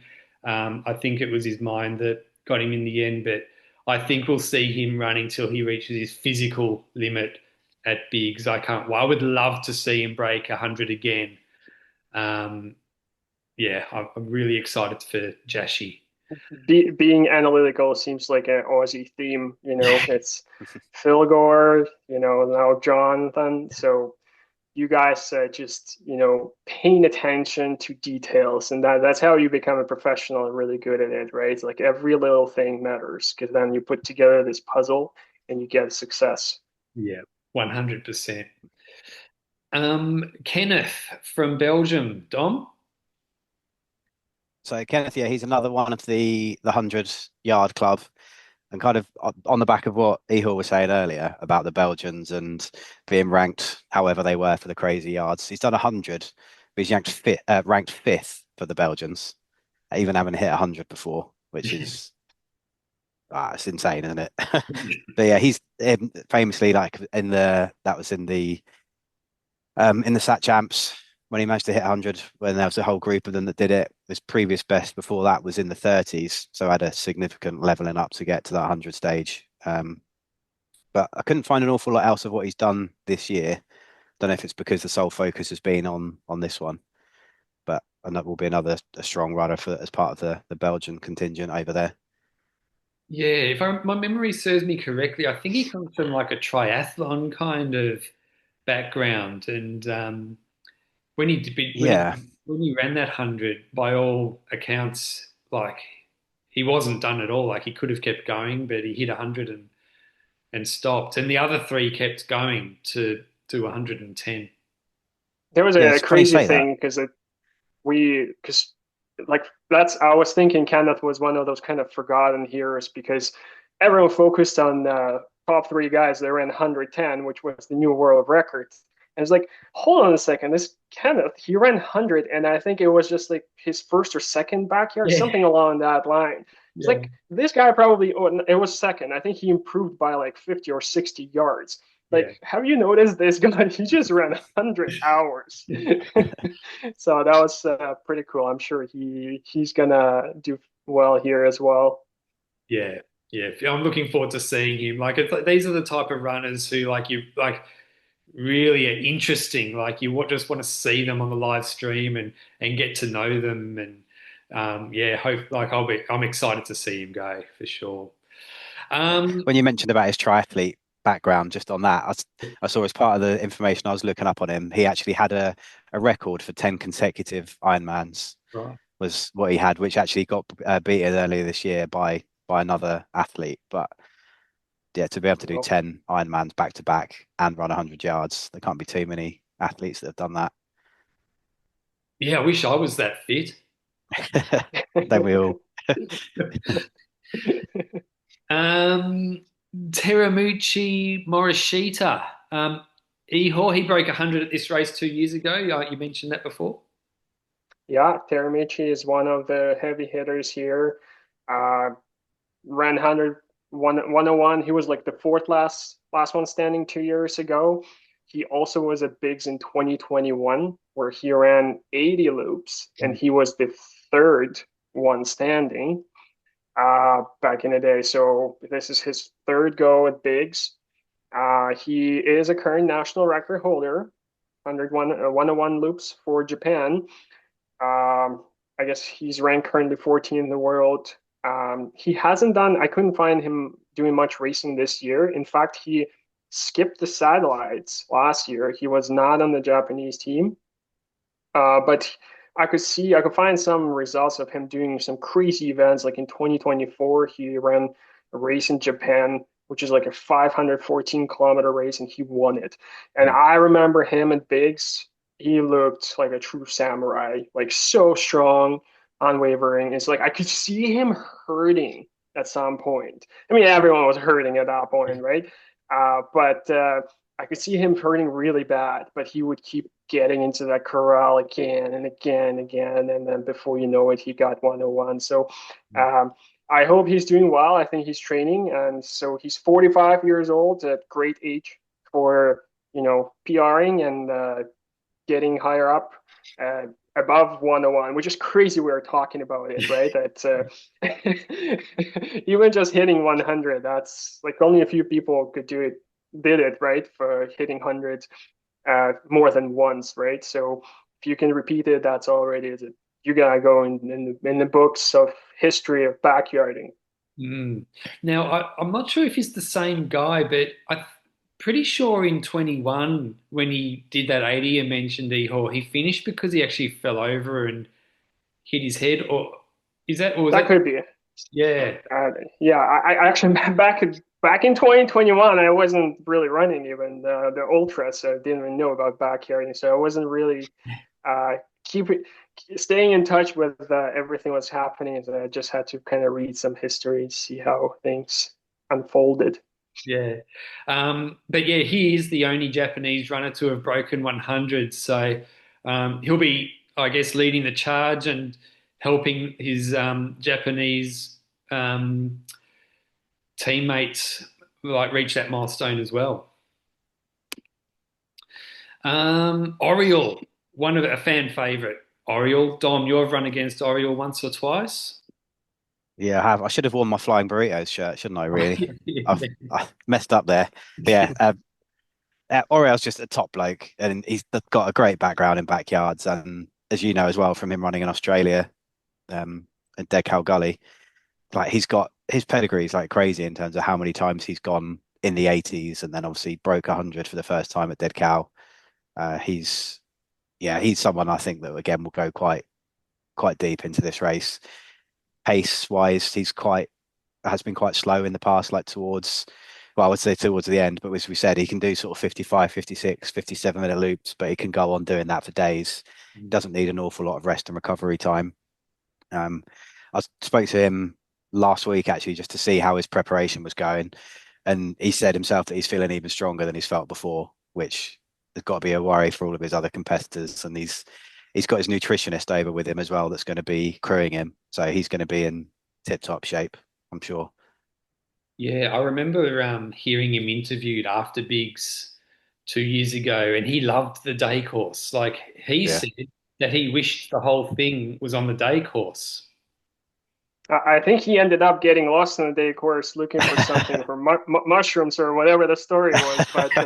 But they found him somewhere off the course looking for something that wasn't there, Oh wow. Right. Well, there was a Orwell is a story of great him guy. at there was a story of him at Suffolk. I think we've spoken about before a few years ago where he fell asleep on a bench as well, quite late into the Yeah. race and had to get woken up by another runner. So Yeah. yeah, The I think he's famous come on a long bench. way since then. Yeah, there's a few famous benches, isn't there, across backyards over the world? Yeah. Yeah. Bartosz Fudali, Ihor, you would have run a few loops with Bartosz 2 years ago. Oh yeah, Bartosz. Yeah, he's the man. You know, he's the one you want to watch out for. Great guy, fantastic guy. Yeah, I spent not a lot, but I guess a few hours at the end of the race because he was favoring more like a strategy of the fast guys. So I never saw him until very late into the race. He was a very fast runner, and then we shared a lot of hours at the end where at some point the funny story that I don't know if I told you, Patto, when you interviewed me after Bigs, but Bartosz, so he speaks English fluently. He's really good at English. But so he's from Poland, right? And so at some point he would not be speaking English anymore. He was just speaking Polish. And so where I used to live in Ukraine on the border with Poland, so I could understand some of it, but not really all of it. And so at some point, he forgot English. You know, when we were into hundreds, he doesn't speak English anymore. He speaks Polish to me, but I'm like, Bardish, I don't understand. I can barely understand English at this point. And he's like, oh, sorry, and then keep speaking Polish. And I was like, yeah, you know what, just whatever, carry on. We're just gonna run together, but I don't care what language you speak. Let the trail do talking. But anyways, yeah, great guy. He again, he hasn't done a lot of backyarding. He did 3 backyards in his career, as far as I could find it. So he did one in Poland in 2023. He ran 41, and then he ran 64 that qualified him for Bigs in 2023. And then at Bigs, he just crushed it and ran 103. He was the third one standing. Honestly, he looked like he could have kept going. We chatted with him. He just said he was bored, you know, Right. which I get it, but you know, I feel like he could have kept going. He is he's big into timed events, so he's like a national record holder for 48-hour running for Poland, and then for 6 day running too. He won the 48-hour race in Taipei this year, and then last year. So this year he ran 441 kilometers. Mm. And yeah, in 48 hours. And then in September last year, he did the 6 day world championships in Hungary, and he placed second. He ran 842 kilometers in 6 days. So he's a very impressive runner. And the last race he did, I think it was in August this year, the 100K race. He ran it with time of 7:14, so that's like 421 kilometer pace. So he's extremely fit. You know, he's tough. He can go 6 days. We know he can go super fast.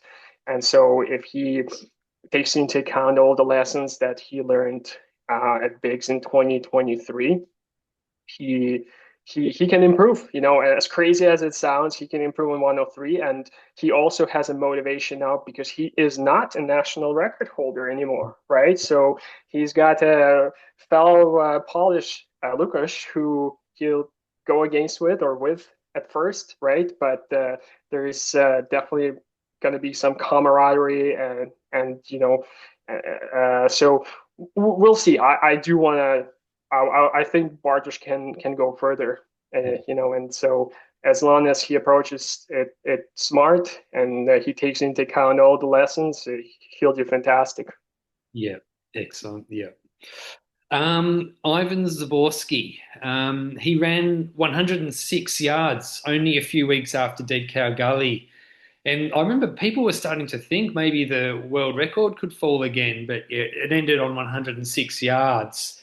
Um, when I had Hendrik on the podcast recently, he was like rating Zaborski like as like one of, if not the runner to beat. So he's also done some amazing things on the 6 days and stuff like that. So yeah, this bloke is going to be sticking around for a while, and it's going to be really good to see him on the live stream because it wasn't that race where he broke 100. It wasn't the easiest race to follow because it wasn't in English and it was just an Instagram feed on the hour. So you just saw them start and finish each yard.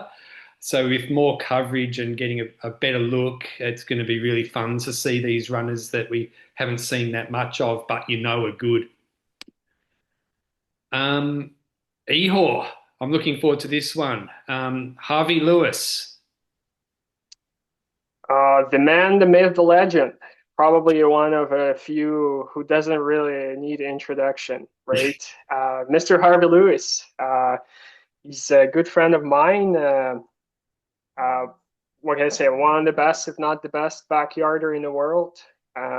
He's 49 years old this year. So if you look at the Ultra Sign Up page, you follow, you see all the records and all the races. Like Harvey has done over 120 races, which is insane. And that's what's just on Ultra Sign Up, right? It's like there's probably so many that are not there. Uh, well, Mr. Harvey Lewis is the legend. He's a reigning champion. He's been a reigning champion, world champion since 2021, when he ran 85 loops. And then in 2023, he runs 108 loops. I think I actually, as I was getting into the sport, I was learning from him and all the like this pacing strategy because I was fresh, didn't know what to do. So I learned from him. I took his strategy of what he does, how he does it. Harvey, and he actually raced in 2017 at Bigs when he was the assist. That was like a last time that he didn't win the world champs, right? And ever since he's been on the course, and he's the most experienced with the Bigs course. No one has been on the Bigs course as many times as Harvey has, right? And yeah, Harvey's just a great guy. He's such a great influence. Not only he's a great runner, but he's a great person. Like, so he inspires so many people to be better, to do better, to go extra step. What he does, I think he's a really good person for the sport in general, not only backyard but ultra running. And so he's done a lot of races this year, but he does it every year, right? So in March he did a backyard in Ohio, which he won with 50 laps. Easy peasy dusted, right? Probably didn't even sweat.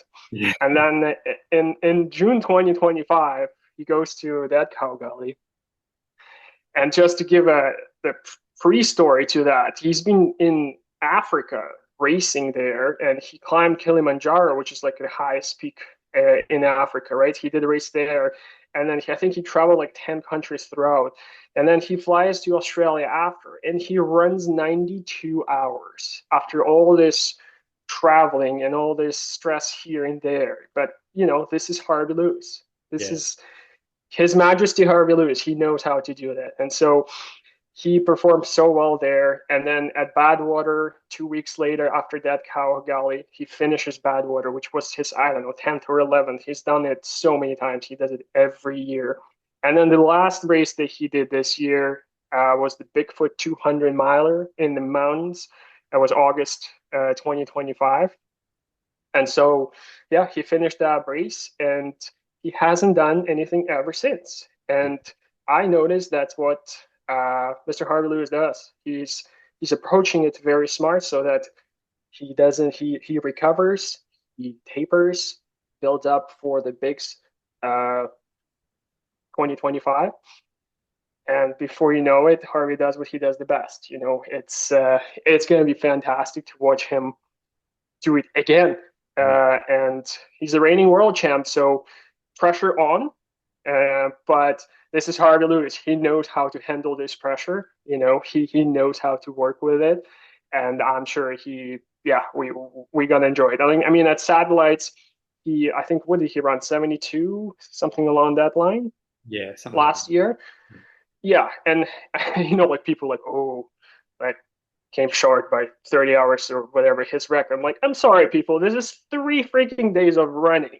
Okay, like people get so spoiled with when, so that you are a big deal when people say that he didn't do well because he ran only 3 days, right? And so, and that's the thing with the satellites. Harvey didn't need it. He's already qualified with his 108 at that point world record, right? He's the first one of their basically at large list, or it was at some point, right? So he's definitely getting in. So he didn't stress over the satellites, but I know that he's gonna put a lot here at the bigs. Harvey's a great ultra runner, but I think he's He's specializing in backyarding, and that's his bread and butter. So I'm sure he will want to do great at Big's individual championship this year. And well, we'll see how it goes. Yeah, look, I mean, he's just such a great advocate for the sport as well. Like when he was at Dead Cow Gully, like he's basically like an A-list celebrity there. Like everyone wants to talk to him and get their photo taken with him, and he's so accommodating and friendly. Like he was like I was doing the live stream at Dead Cow Gully, and like he was happy to have to be filmed, and like no quit. He never said no to anything. Like, and he's still, while he's in amongst all of that, he can still go out and still run 92 yards. It's just amazing. And if he does finishes the last one standing at Bigs this year, he's going to do something I don't think anyone will ever do again. Three individual world championships in a row over 6 years. I mean, he's already a legend. What he's attempting to do puts him in a status like an untouchable legend. And he can do it. Like he's definitely he's got the X factor. He's the runner with the biggest X factor going into this race, I think. Um, Moran, the only person to have broken 100 4 times. And he's one of those runners you can say he's done absolutely everything to be done in backyard ultras except win bigs. So, I mean, Moran, like, he's a trailblazer in the backyard ultra sport. I don't think the Belgians would have I don't think there'd be as many Belgium backyard ultra runners doing so well if it wasn't for Moran. Um, so yeah, look, if he wins bigs, he's done it all, and he will definitely be right up there amongst the tail end. And yeah, look, I'm excited to. I met him at Dead Cow Gully too. He's such a nice guy, really quiet and helpful, and just such a good guy. Like an amazing runner, and he got into running like quite late in life as well. I hear, like in his late 30s. So you would have run a bit with him as well, Ihor.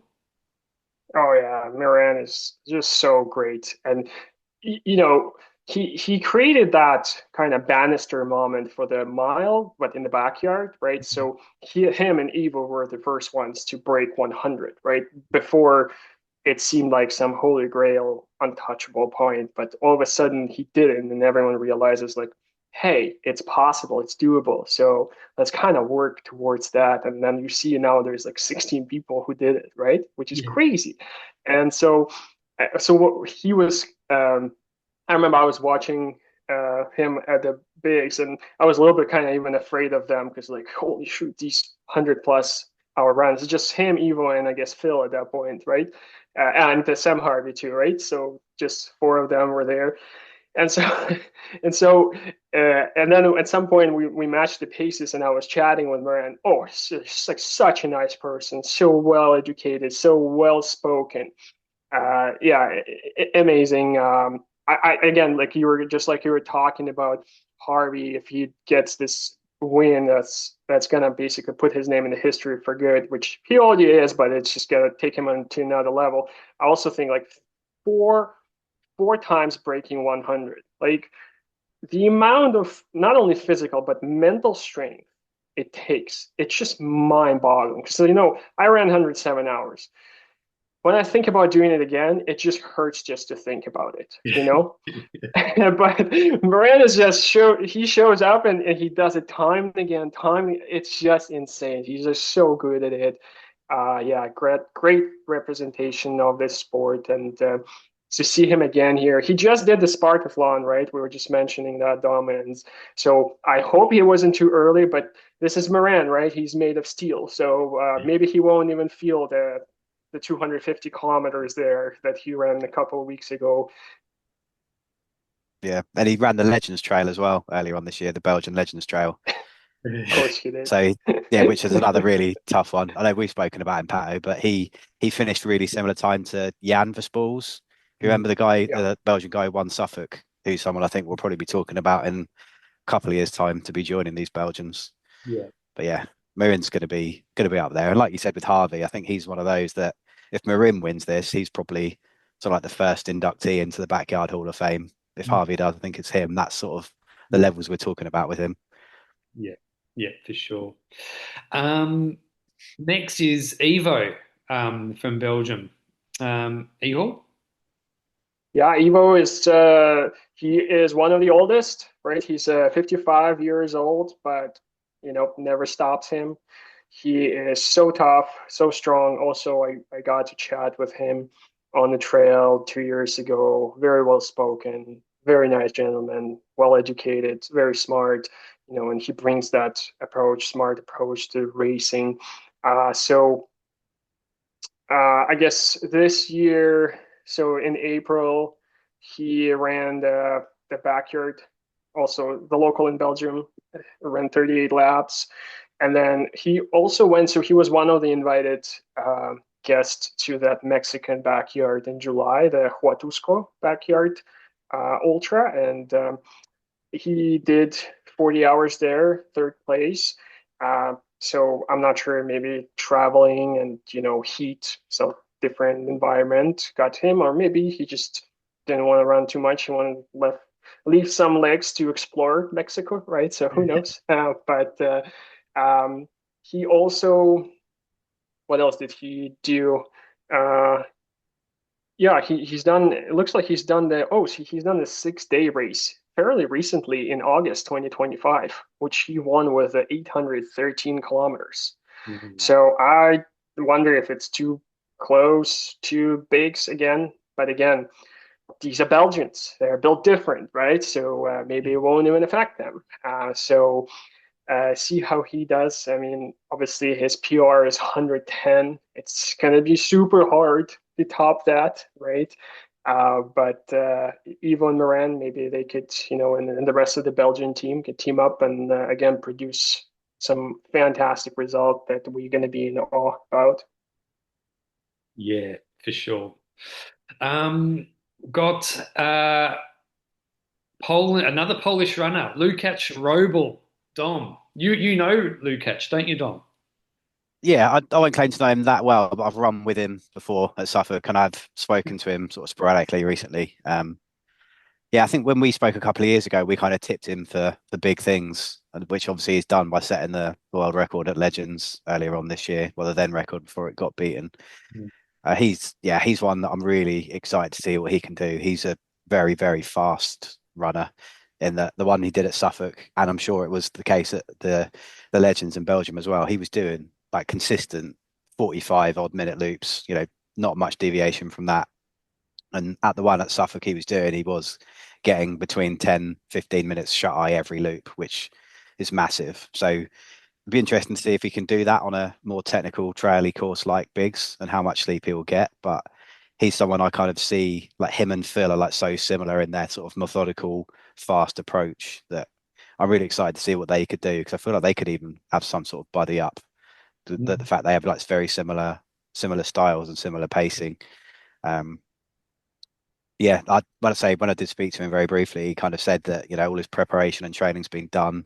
He's just been solely focused purely on backyards, but he's not putting any pressure on it himself. He's kind of having a bit of a subdued approach, but I think that's the sort of character he is. That's something that will sort of treat him well when it comes to the latter stages of this race, because I fully expect him to be there in the running. Yeah, me too. The He's been pretty active. He's been posting a lot on Instagram. He started getting pretty fired up on Instagram, posting videos of him running and stuff. Yeah, and when I had him on the podcast, he's a really nice guy too. But yeah, he's Yeah. very similar to Phil, like very fast. Hmm. When he ran that Suffolk with 88 yards, like he blew everyone away, not just like Yeah. on the course, but like he blew everyone's minds for how dominant and how good he looked. Yeah, I don't know if we spoke on here before or we just spoke previously, but even when he finished, then he like packed up his car himself. Because when I was there went back there to sort of help like Lindley, like the race director, sweep the course, and he was the first person I saw just putting boxes in the back of the car himself, even though he had crew there. He Yeah. was maybe not as fresh as a daisy, but he looked pretty fresh, like he had more in the tank. Yeah, yeah. Let's see. So we've got two runners to go. We've got the two world record holders, the world record assist, Sam Harvey, who did 118 yards at Dead Cow Gully. Um, it's a tough one. You just don't.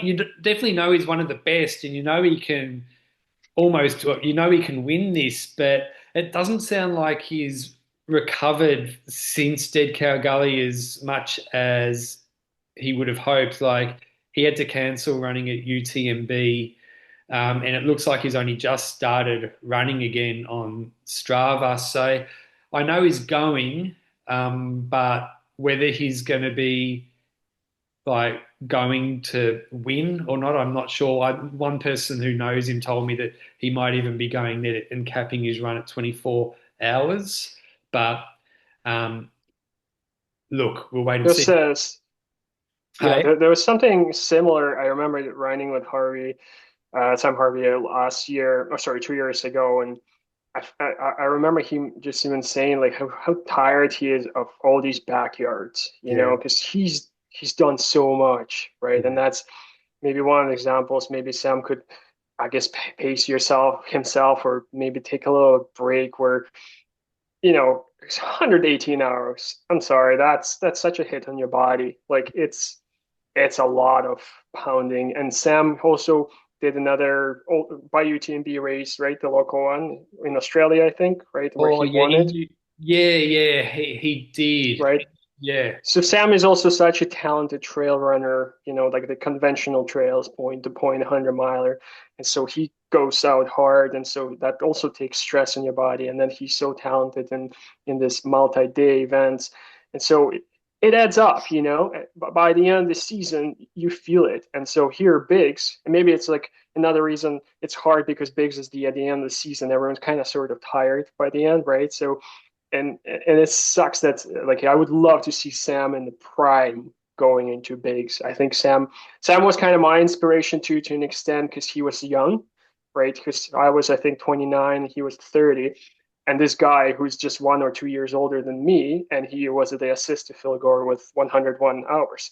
I was mm, like, okay, like, so it's not only you don't need to be 30, 40 years old, you can do it when you're young. Here's Sam. He's the proof of it, right? So I was kind of trying to see how he does what he does and learn from him as well. So yeah, it's sad that if Sam is not in his best shape. But you know what? Even regardless, Sam probably can deliver some great results even if he's half ready. yeah, yeah. And the way he did it at Dead Cow Gully as well, like he ran till he physically just could not go anymore. Like he went, like he pushed himself to his absolute beyond his limit. Like he was going, it was an amazing performance. Like no one there or who saw it will ever forget what he did at Dead Cow Gully earlier this year. And yeah, it was just an amazing performance. That video of him finishing, well, no, him starting his last loop Yeah, was incredible. Watching like his mind push his body over that start line. yeah, That's like quite an emotional part of the stream, that the start of that loop where you could just see his head torch in the distance. But yeah, yeah, it'd be interesting to see what happens with him because you mentioned there, obviously he should have been doing UTMB but couldn't this year. But he didn't rest. I don't know if you saw. He like cycled around and ended up cycling all the way to London. yeah, So I think he's been keeping up his base fitness still, just even if it yeah. hasn't been running. Yeah, I saw he did a meet and greet in London. Dom, did you go and meet him? Or- No, unfortunately not. No, it was on a Friday, so I was working, so I couldn't make it down there, unfortunately. But that would have been nice. Yeah. All right. And Phil Gore, the champion, world record holder with 119 yards. Look, the only thing missing from this guy's Backyard Ultra CV is winning bigs. He's going into this race in exactly the same situation as he did 2 years ago, where he won Dead Cow Gully, broke the world record, and is the world record holder going into bigs. So yeah, look, I mean, I can just imagine, like, I mean, like Phil and other runners as well, like, they just must be wanting this race to start because just thinking about, I mean, I would be feeling quite a lot of pressure in that situation. I'm sure, um, Phil can handle it. But do you think like going into the race with so similar to he did 2 years ago, where he didn't win and he's going in again, like the pressure must like it must be there. Do you think, Ihor? Oh, 100%. Pressure is on him, on Harvey Lewis, right, to retain the crown and for Phil to win it, right? I think again, Phil is just like if you ask me today, like who's the best backyard in the world, it's like I have no hesitation. I'm gonna throw it out there. It's Phil Gore, like zero doubt, right there, because I feel like Phil figured out not only the format, he figured out his body and he figured out his mind. And you put it all together and you get this professionalism, this exceptional result at every single race he does. And I think he knows how to handle the stress now. Yes, there's some pressure, obviously, but that could be a good thing, right? Because you gotta feel a little bit of that responsibility of not to fail, right? But knowing Phil, I feel like 100 is going to be a warm up for him on the, and he did run 100 at the bigs, right? Again, he hit 100 again, right? So, but now he knows the course, he knows what to expect, right? And he got this 119 run, and then I think he did the was it the Sydney backyard that he did this year? Yeah, yeah, he did that earlier this year. 81 or 82 it was. Yeah. Yeah.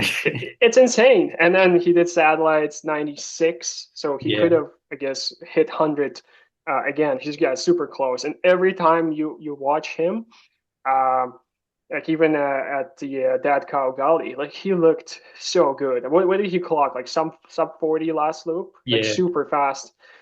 And you look at Phil and it's just sometimes it's like disheartening. Like, how do you beat this guy? Right? It's like so. If anything, it should be hard for others when they see it. But then at the same time, I was at big, so I saw Phil and I still feel vulnerable, right? So everyone is vulnerable at big. So everyone has its weaknesses, especially at bigs. Because bigs is just tough course. You don't have a lot of crew help for Mr. Phil Gore, it's a different time zone. So I do hope he's going to come earlier and acclimate because that's going to make a huge difference, right? Mm. Um, but I'm sure Phil will handle stress perfectly, and we're gonna enjoy and see this fantastic race. Yeah. Yeah. What are your thoughts, Dom, on Phil? Yeah, really similar. Like as you said before, with his build up coming into the race, I actually think even that familiarity might even help him because he'll be like, "Oh, I've done this before," and obviously knowing the course now, like he didn't last time as well, I think will be to his benefit. He seems like the most dialed in runner I think I've seen when it comes to preparation for races. So, yeah, I can't really add anything more on top of that. Really, kind of nailed it from my point of view. Yeah. Yeah. Yeah, you can like he is like he figured out everything. Like all these Mm. attention to detail, starting with the spreadsheet and then those bands, Yep. wristbands, right? Which like all these little things and like the true professional is the one who pays attention to details, like minor Mhm. details. Another thing I noticed, like when he puts his feet in bags and puts them in water, cold water, uh, so that he doesn't need to change socks, right? But he puts in the bag and he keeps them cold. Like a lot of minor little things, right? You don't even think about. Like when Mm. I barely change my socks, it's big. So now that in retrospect, I think what I could have done better, and Phil nailed it, right? He knows the name of this game. He knows every single part, all these mechanisms. And again, you put it together, you get the best backyard in the world, who is Phil Gore. Yeah. Yeah. Well, you're saying that as well. Even the simple thing I heard, I think, on your podcast, Patto, where he has like an in and an out tray. So he will get in from a loop, put everything in a little tray, and then when he's finished, comes out, picks it up. Sounds so simple, but he doesn't have to think about it, right? He just knows, right, when I get up out of the chair for the start of the next loop, pick whatever's there up and go. He doesn't have to think, right, have I got this? Have I got that? But it's such a simple thing that I hadn't actually even thought or heard of before. Yeah. Every little Um, thing's dialed in. yeah. He's just he really is the best. Like I mean, it's just so great that he's been able to find the format. We thought most of these runners like. it's just so great that these people have been able to find what they're good at and being able to excel at it because it's such an obscure sport. Like it, it's just an amazing thing that like these people have been able to find it and excel in it and just get the most out of themselves and just become legends. So that's all the runners. I think we may as well give our top three and our predictions, hey? Yeah, that's it. I'll go first if you like. I'll go first. Um, before I give my top three, I've got to say I think we'll see a lot of runners break 100 for the first time. Like runners like James Blanton, Ryan Crawford, Hendrick, Scott Snell, Megan Eckert, Simon McLean. We listed quite a few who we think can do it. Um, Harvey Lewis. To me, Harvey Lewis is the runner with the biggest X factor against his name because he's done it before. Like he's going into this race in pretty much exactly the same situation as he did 2 years ago. In 2 years ago, I thought Phil Gore and Sam Harvey would have his measure just because of what we saw at Dead Cow Gully. Um, in saying that, he's not in my top three. My top three are Phil Gore, Lukács Robel, and Jonathan Nash. And I'm going for a winning total of 122 yards. Yeah, I think the world record will fall. I think the world record will fall. Um, Ihor, What, what, Patto and Dom, what do you think about like how many people will break 100? So 2 years ago, there were 6 people hmm. who broke 100. What do you think? Where do you think we're going to be this year? I think about a dozen, honestly. I think there's Yeah, going to be I quite a bit also in more. my head, like it needs to be double at least, like Yeah. 12 to 15 people. That would be again, given the weather is not complete crap because it could get super nasty there. But if we have the same conditions as 2 years ago, I would love to see like more than 10 people, in that 100 plus Mm. game. Looks Yeah, like the weather should be all right at the moment, but that tennis, as you probably know more than anybody, that Tennessee weather can change instantly. 100%. Yeah. I think a lot of the runners in this race as well will be going in with that belief that they can run 100.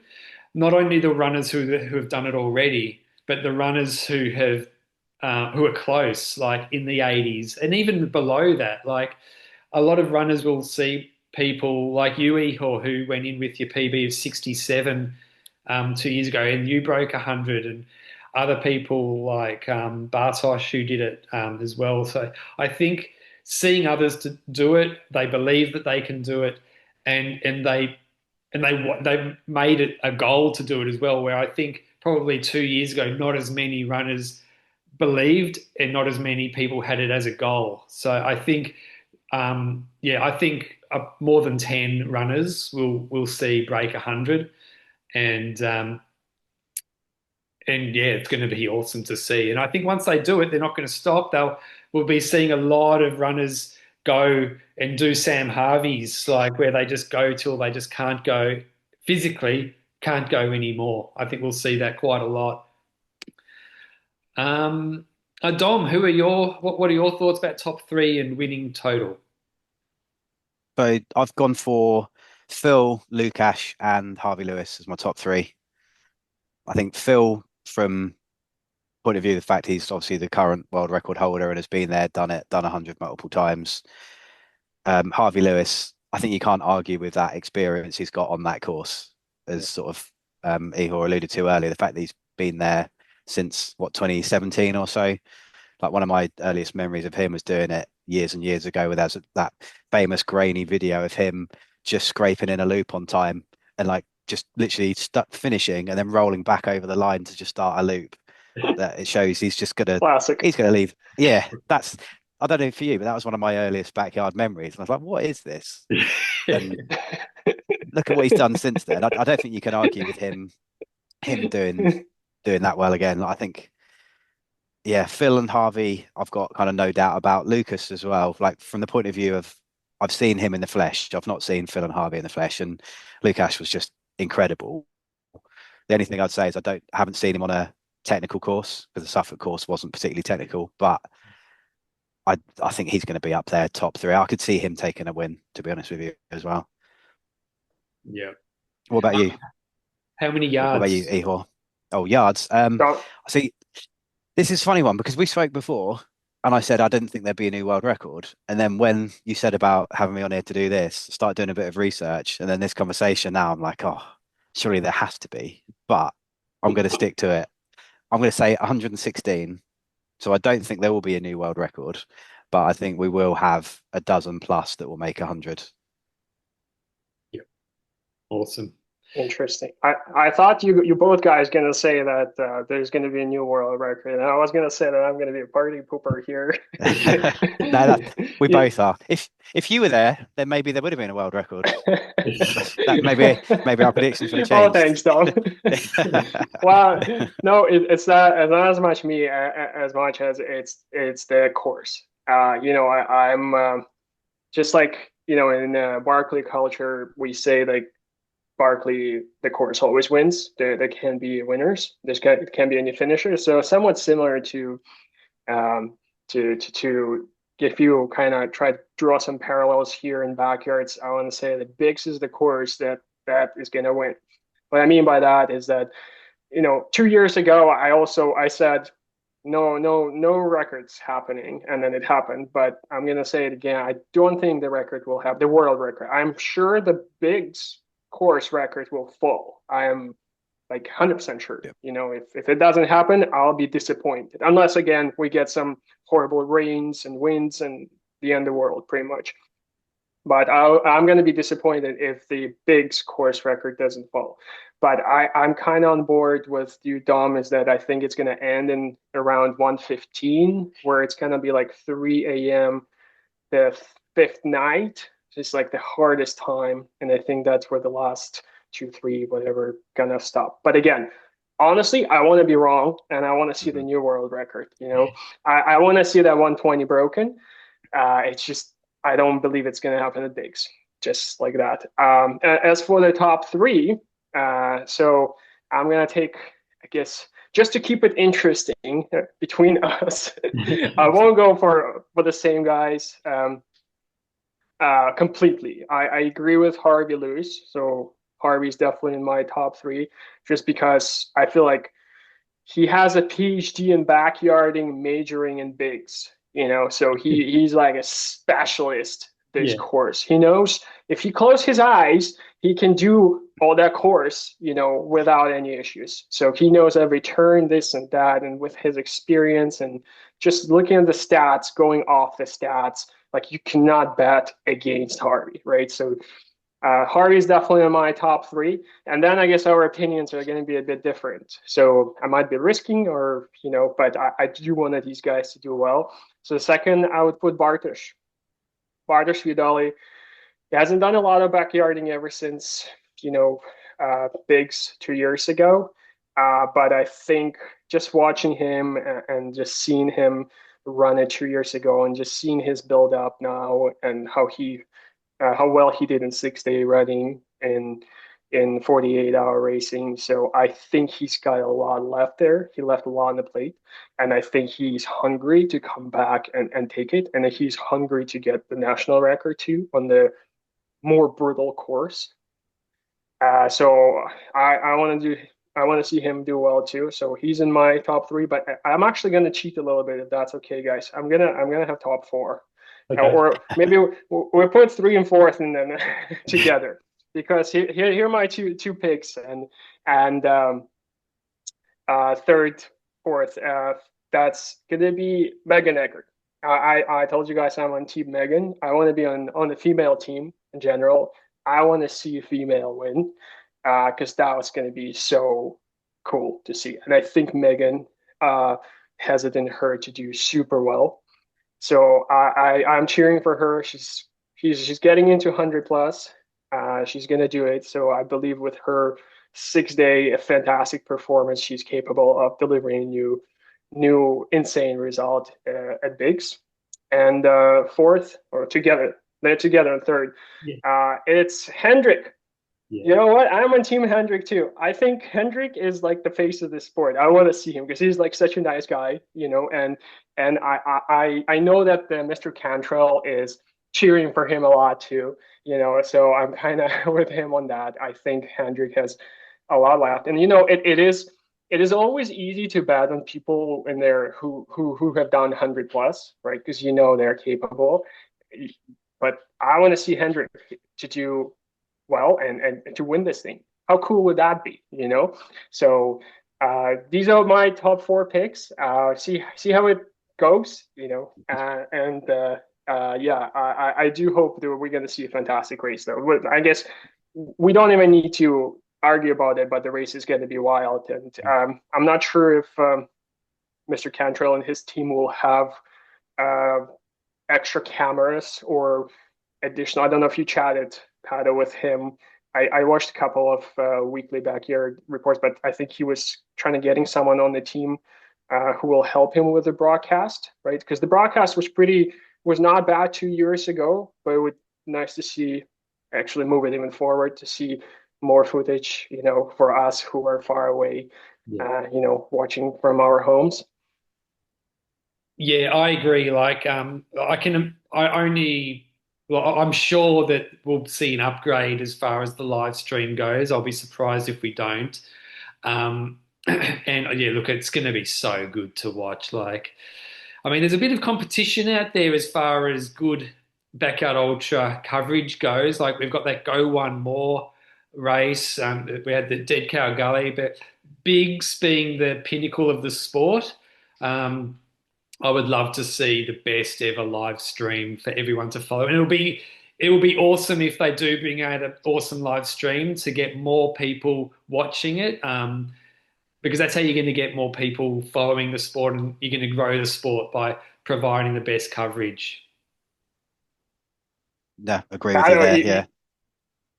So I you're think not going to be there, Patto, are you? Oh, sorry, No, go. no, I'm not. I would there have you are. loved to have been there, but like they did mention, I do want to come, but it was probably a little bit late notice, and it's quite an expensive trip. So, um, Yeah. yeah, I'll just be watching from home. I might do a couple of podcasts while I'm watching it, like I did last time. Have a few different guests on and talk about it. But yeah, I'll be glued to my TV. I won't be. I probably won't be getting much sleep either. I guess you two will probably be glued to the live stream as well. Are you going to be glued Yeah. from hour one, or are you going to tune in on like 72nd hour, I'll be when the watching. warm up is over? Yeah, yeah, and I'll definitely be watching from the start. I loved the start last time because like they had that awesome drone footage and everything like that. It was something else, and like seeing people like there, it was really a surreal experience. Just on the stream, actually, you say that I haven't spoken to him recently, but I believe Eric Keeler's going to be going there to help with the stream, like Mm. the Rasselbach race director. I haven't spoken to him recently, but I know it was mentioned somebody had reached out to him. I think maybe even Lads had about doing it. So I believe he's going. Not that I've had confirmation, but Mm. if so, I'm sure he'll put on a good stream there. Yeah. So I mean, being big. This is the best opportunity to grow the sport, get people get first time watchers, and it's one of those things that can go viral, like when one person tells another, and then it just explodes. So when I did the Dead Cow Gully stream, I had over 200,000 views. Biggs should be getting well over 1 million. So we'll just have to wait and see, though.